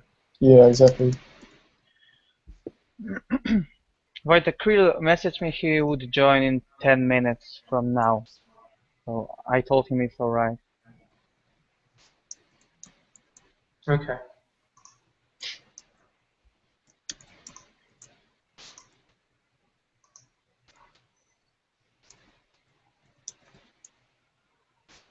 Okay, there was a... we have been thinking with Jonas and Darek about introducing something like a donation, because we don't want you to pay for level up. Yeah. Content will always be free. Yeah, content will always be free, but we we are putting so much work into it, and it tends to be really a lot of hours. And it's not for that. I mean, it's our job. We just decided to do so. But we have some expenses considering the website and the huge traffic, which is like 60,000 people per month, which is quite a lot, and it requires a server to run. And yeah, we have to pay some bills because of Level Up, and we will introduce the donation button, donation via PayPal. So if you feel like helping us anyhow. Every dollar will do that job. We will put it into the back into the site, and yeah, we are thinking of creating contests and creating prizes for these Yeah, contests to exactly. make the Facebook community more engaged. So I think we will introduce it shortly. So if you feel like helping us, it will help tremendously. It will definitely cover the cost of the Fusroda website, and Yeah, the I don't server. know, it will make more things possible in terms of level up, right? Maybe we'll have more time to do it. Yeah, Maybe. we will have much more opportunities to make it better, right? For you, because it's like, just a free content all the time for 28 sessions, and we still want to improve it somehow, make it. Yeah, but there are limitations, right? There's like a dilemma. Okay, should I put more work into level Yeah, up, or exactly. should I pay my bills, right? Yeah, exactly, the, man. the choice is obvious. We have to live up something. Yeah. Yep, yep, yep. Okay, so expect coming soon. We will post an info on the level up website properly today, along with the new guest. Hmm. Okay, so Darek, can you introduce Kirill? Who are we really waiting for? We are waiting for the guy who started the Kickstarter project for the new platform for artists. It's developed by us for us, and I already know that Ben was one of the first person, right, who wanted to Sure, promote sure. it. Yeah. Maybe Ben, you can also give some words for it because I can see that Krilly is joining us in 2 minutes, I guess. So Sure. maybe you have much more, knowledge behind it. I and Level Up team, we are supporting it so hard. We are also we made the video for guys for this project, and yeah, we are supporting it so hard, and we believe it's gonna be something really special because it will be like handled by artists, and it's like nothing else you can find on the market. So maybe Ben, just a few words about it. Please. Yeah, I mean, it's basically just the opposite of most of the websites out there, and it's basically going to continue where CG Hub left off, but with the artists and the developer in control instead of um, a single owner where something can be shut down without warning. Yeah, without any So, but giving with a that, reason. yeah. Hey Ben, I'm here to support your opinion. Oh, How's hello, Krill. Oh, yeah, he already joined, the it guy going? from the Kickstarter project. So, Krill, the word is yours right now. Awesome. I'm just joining in to give everybody a brief, um, intro and basically talk about, I guess, the same thing that Ben was talking about previously. I haven't heard what Ben was saying, so excuse me if I'm repeating him or myself. Um, So the very, very, very short version is that the owner of CG Hub and Team Shakuro is basically two separate people, right? And the relationship between the owner and Team Shakuro is client and the developer. So when the CG Hub was shut down, the developer didn't have the ability to prevent it. They didn't have the ability to save a lot of stuff, even though they saved a little bit, but they were denied access to servers and stuff, so they couldn't save it. And now um, we are me and Ben and a lot of other artists. We've been talking for quite a long time now, trying to come up with something that will not only bring the CG Hub back, because CG Hub is hard to bring back because of the legal stuff, like the name and the what's it called? Yes. Content or anything.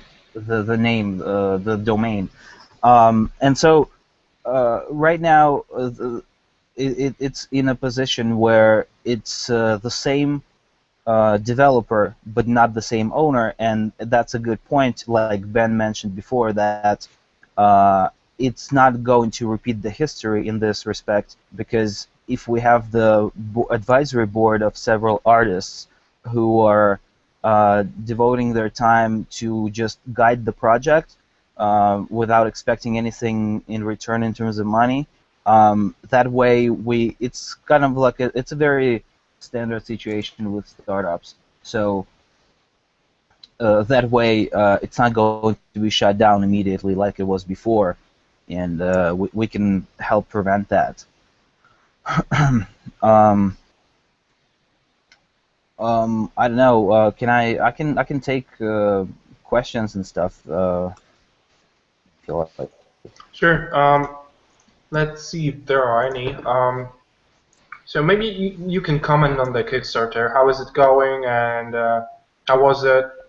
Right. What's the idea behind the website? I know you cannot share that much of info about the website, but maybe the things you want to share with people about. Right. Well, the Kickstarter is currently at 54% with 7 days left, and we've been trying to update the. I've been answering every personal message on Kickstarter, every comment, trying to update everybody, and we have released several updates for all of the backers and for all other people, just trying to improve instantly. For example, the $75 reward was originally saying that it's going to be lifetime, but the Kickstarter wrote us a message that, hey, you cannot offer lifetime.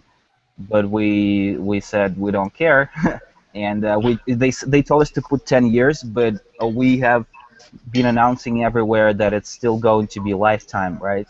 Because to us it makes sense.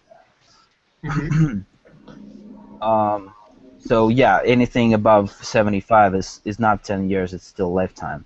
Talking about the website a little bit, we have released just a little bit of information about the premium accounts, where basically the idea behind premium accounts is not to limit regular accounts and then sell something extra for premium.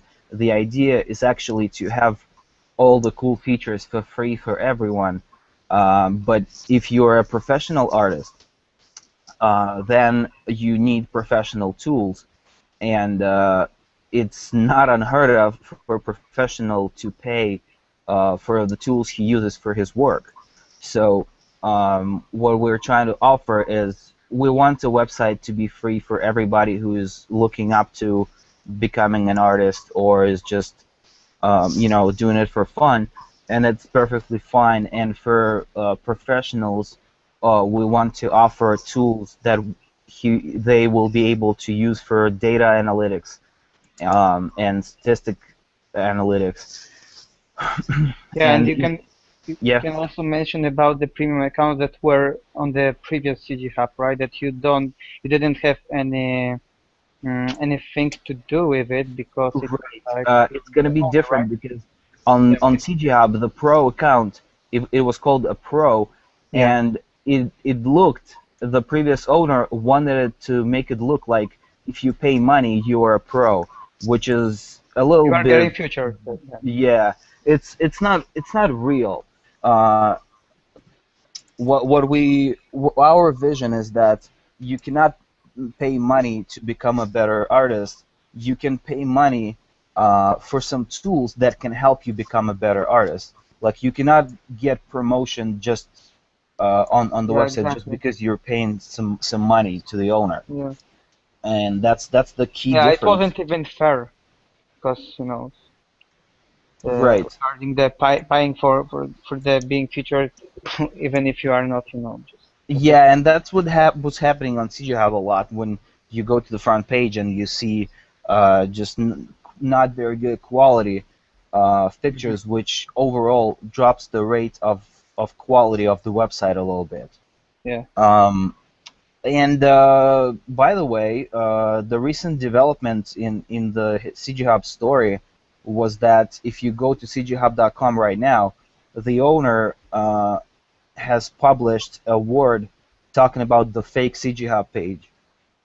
That they say, well, basically, I asked Kostya, the owner of Team Shakuro, to contact the owner, and because they talk privately still, and he mentioned that there's this fake CG Hub page, and they're trying to claim that they're the real CG Hub, etc., etc. And now there's an official statement from CG Hub owners that page is fake. Okay. So that's good. So there are 2 questions on chat already to you, Krieger. Sure. What is so different about this new CG Hub versus new platforms like ArtStation and so on? And they add, maybe just try to reply on that question, and Sure. I will ask you another one.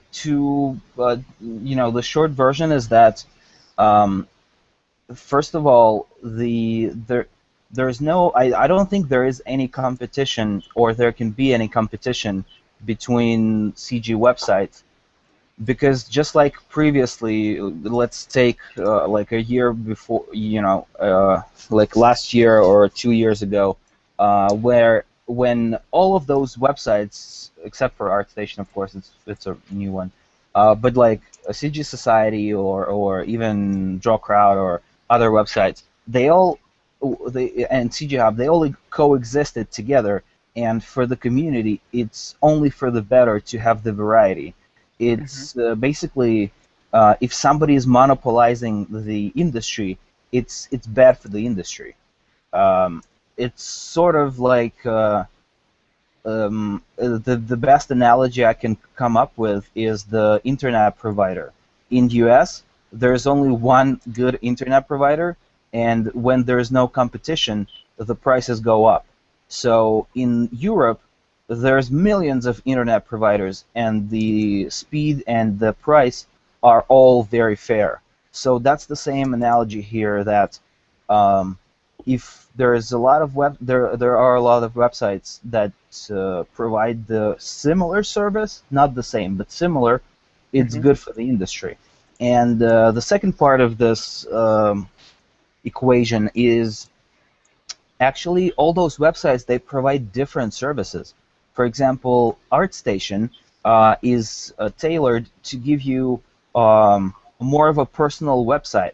The back end of the ArtStation even looks like WordPress.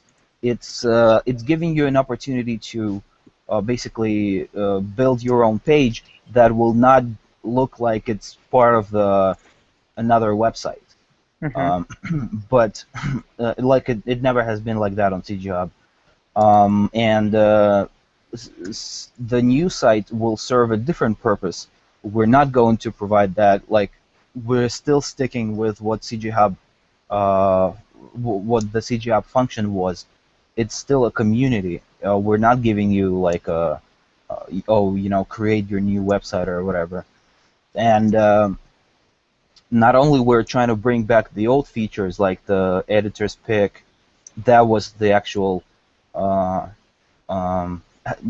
is how CG Hub stood out of other websites. Yeah, exactly. And we're also bringing you the wall, which is being copied all around right now, but it's still not copied right. I know for a fact that the algorithm that is used on the other, like on CG Society right now, is completely different, and it's not the original wall.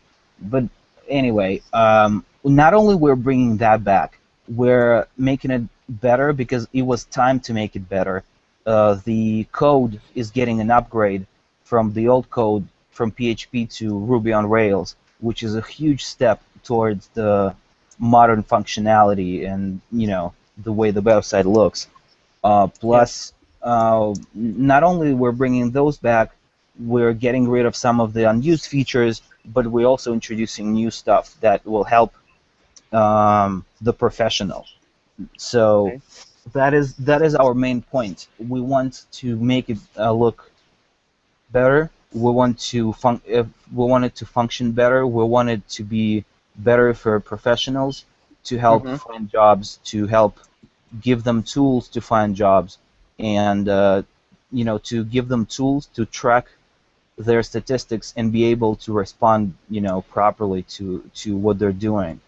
So that is kind of like the brief of it. Yeah, and what Well, is really stands out from others, like support from the artists, right, mm-hmm, themselves.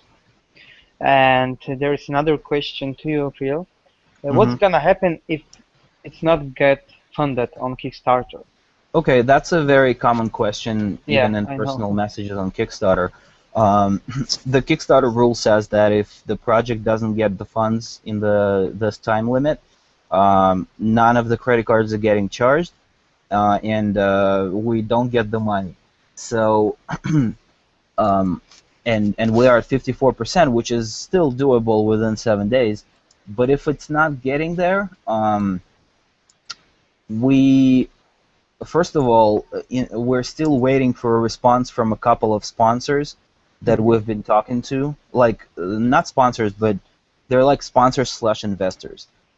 People who are interested to not only get just financial gain from it, right, but they're interested in just giving us the money to the Kickstarter so that it happens. And the almost 900 people who have been helping us with the support, don't get disappointed, because 900 people is still a lot. It's already a Yes. community, and to be honest, I think people who have donated to the Kickstarter, uh, almost all of them represent the core community of former CG Hub, because it's the people who uh, who trust us, and people who we rely on. So that's one thing. If we are not reaching, if we see that we're not reaching Kickstarter, we're still talking to the sponsors who will be able to contribute and make it happen. And they're willing to do it just to bring the website or the experience back. They're not waiting for anything in return. But if it doesn't happen for some reason, which is still a possibility, the Kickstarter is over, and we will start talking to investors who treat this website as a business, basically, who will give us money to develop a site that will absolutely need to make profit. Because if the investor is giving money, they're expecting a lot in return, and that's going to change the direction That's what was going a to make little. it. That's what was going to make it different in the first place. Like this is Yeah.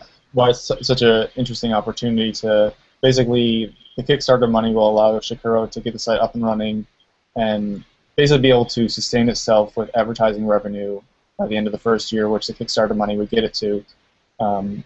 So it would basically become a self-sustaining website for Shakuro, instead of, again, like Kirill was saying, where we just have to go the route that all these other websites are going, where it's definitely going to be more about a business. So a lot of the features and things that might come into the website will definitely be business motivated. And again, it just gets into a weird area where it's like definitely some things will be happening that aren't by artists for artists. It'll be Exactly. this will make a lot of money, and I don't care if it makes the website look bad or makes the community look bad. I want my investment back, sort of thing. And again, that's what we're hoping would help make this different and stand out, and basically creating a self-sustaining community for us for the next decade, or hopefully. And actually, yeah, the rest of the websites, all of them are businesses. None of them are for free.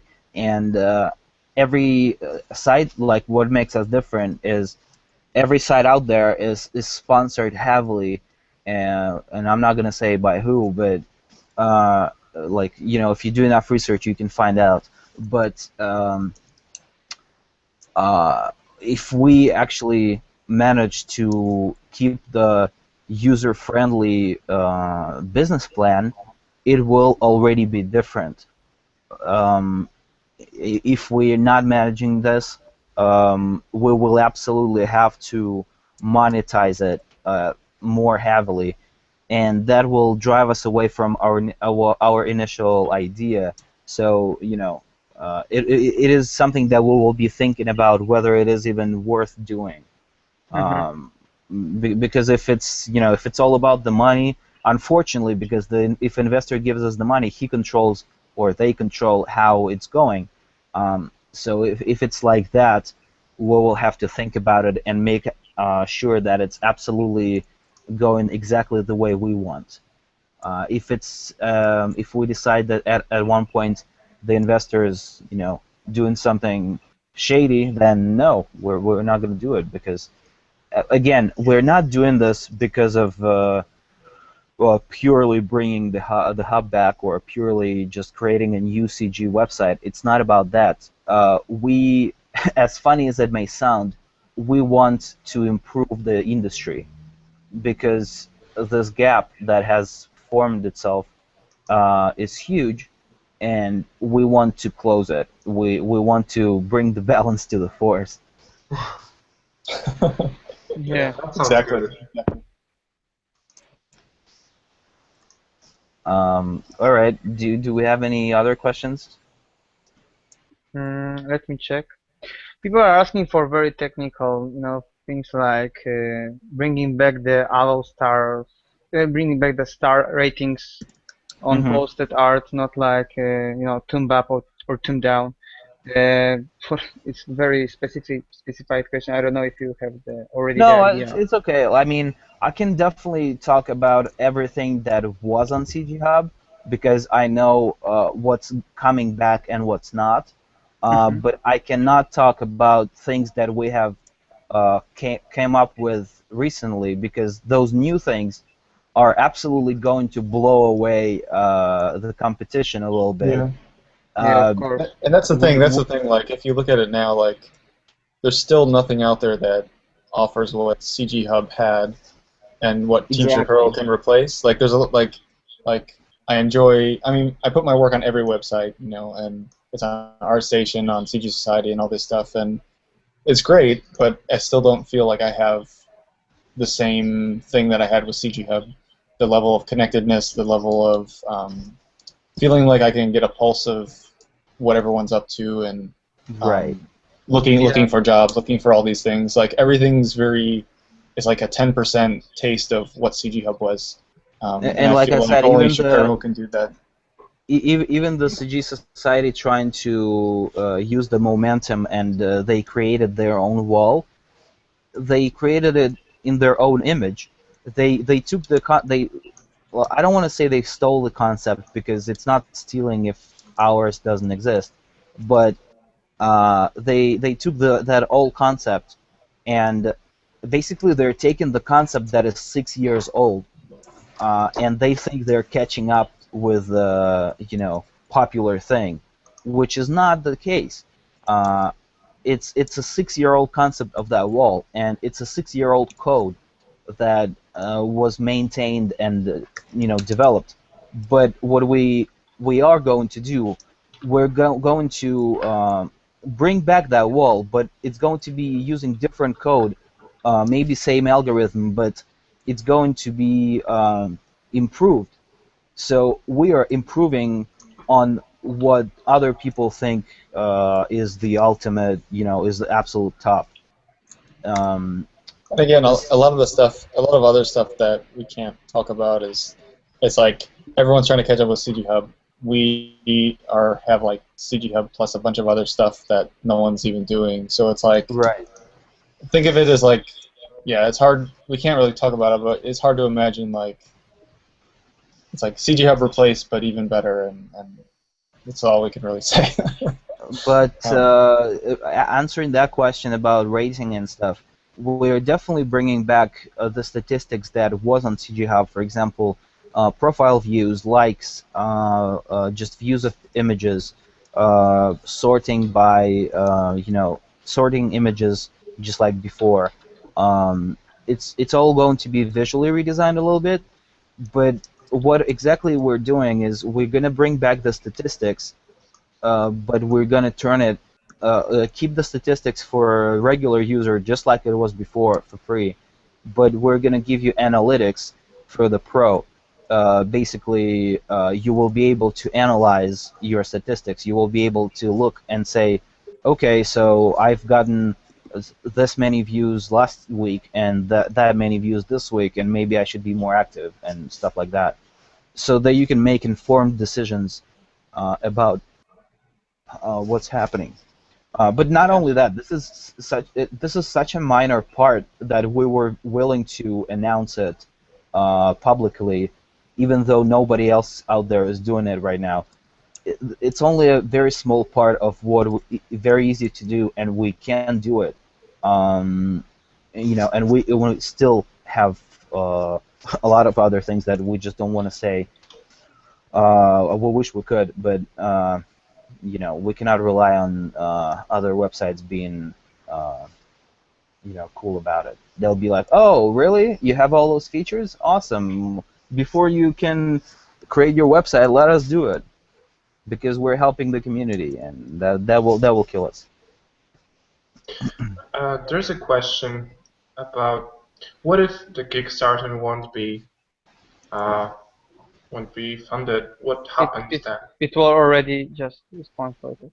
Okay. Sorry. I was in a different. Sorry.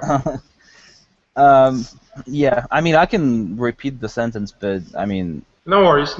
I was just. Yeah, it's alright.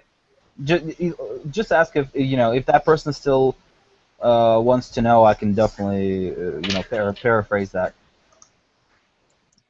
Okay. There's a question about PayPal. I don't know if that's related. PayPal. We have announced PayPal in our very first update. It is right now possible to donate with PayPal. It's on the page of Team Shakuro. It's like a separate page that says PayPal. If you want more information, just go into the Kickstarter and see update number 1.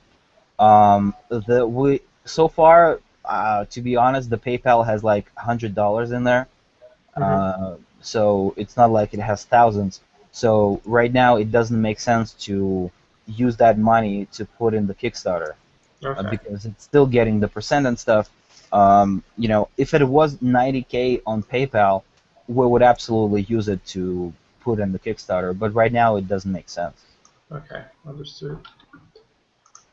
Okay, we have still like 12 minutes to go. Okay.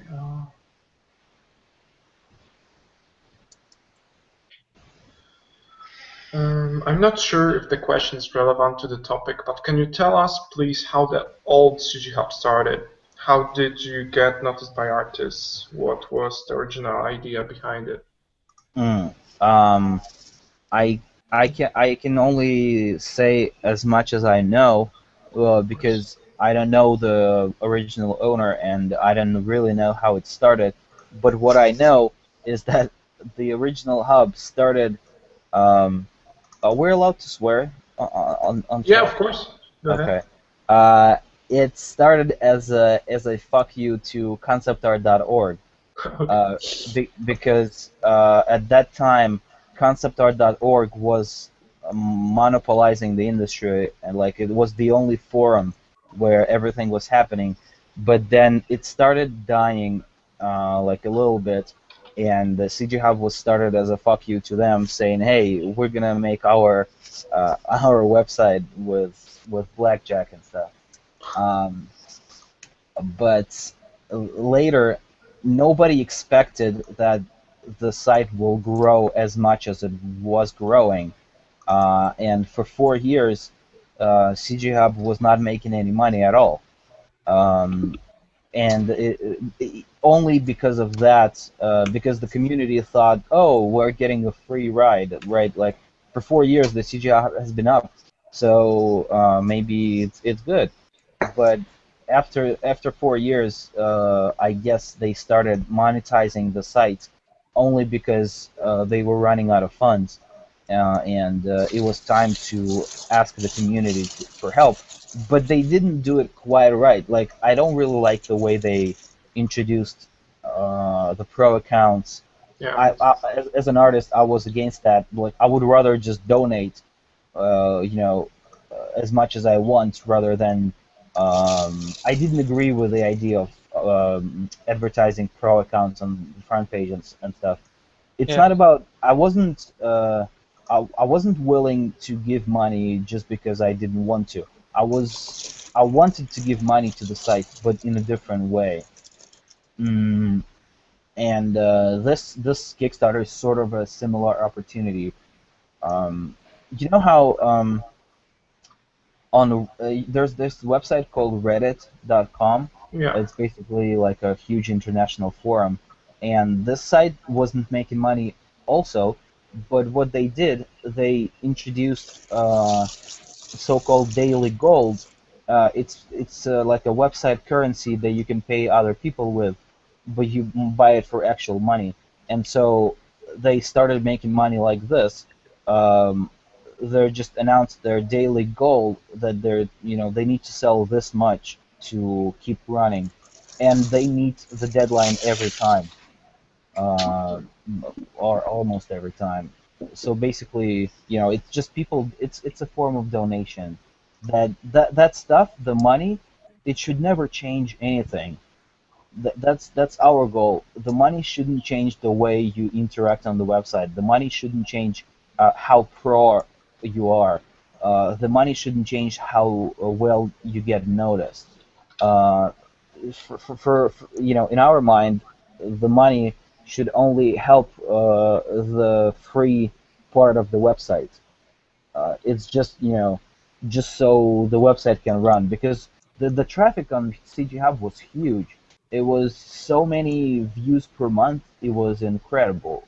It generated so much traffic. It actually costs money to have that traffic. Yeah. So that's why maintaining this caliber of a website, which was the biggest in the industry, maintaining that costs some money, and unfortunately, not a lot of people understand that. Yeah, of course, it's like handling a huge machine to just, you know. Right, exactly. All right. Yeah, thanks for explanation. Definitely gives us some more insight into what's Yeah, really it's 7 happening. days left, so we will be still trying to support it, Yeah. and we keep our fingers crossed. So Okay. Guys, if you're watching and you want to help this idea out, just go to an event page, and there's a link. The link to an event page is in the description of this video. Or just basically go to Kickstarter and in the search type in CG artists. And yeah, I already pasted in the chat also. So yeah, so anything will do. Anything will help. If you want to see an amazing idea coming to life, help us out. I mean, as you can see, it's all by artists, by us, and by the same amazing developer, but with new, improved politics and without shady stuff. So Right. yeah, It's not helping us. It's actually like people helping other people, basically. exactly, it's You like know, it's improving the whole industry, the whole exactly. level of like the way we can really communicate between because CG Hub was also a huge hub uh, for people that looked for freelancers and Yeah. stuff like that. So it's really in our interest that we will have a site that is not politically influenced. So it do not favor any like artist because of something. It's like we need something that is really independent, and that's how you will probably get a job somewhere.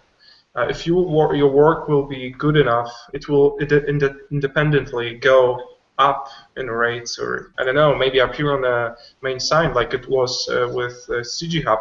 With me, it was the same. I was dreaming of working for Applebot, and then I did the piece that I thought was really cool, and I got CG Hub editor's pick, and then Applebot contacted me. So that's how powerful CG Hub was. And Oh, can I yeah, can I add something about yeah, the power of the editor's pick? of course. Actually, not a lot of people, but like I know several people at least who used CG Hub Gold Awards and editors picks to help them establish their persona in terms of when you're getting a talent visa to the U.S., you need to prove that you're internationally known and internationally respected.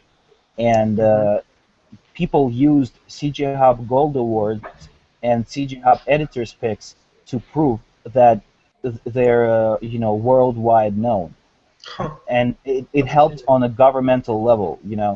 It means that the website was actually, it had real influence in the real world. And I know people who actually did get the visa just because they used CG Hub for that, basically. Yeah. That's mind-blowing. That's definitely mind-blowing. Yeah, that shows the powerful of that. Of a good community, right? Of a community Right, that is yes. created in a certain manner, and it works as an independent thing. So, all right. Thank you, Kira, for joining. You're welcome. My pleasure. To listen about the insights of CG Hub Kickstarter, CG Hub, sorry, the next CG website, CG Hub for artists. So the biggest thank you should go today to Ben, who was painting for 4 hours. Yeah. Which is the worldwide record right now. You were just amazing. Thank you so much for joining us today.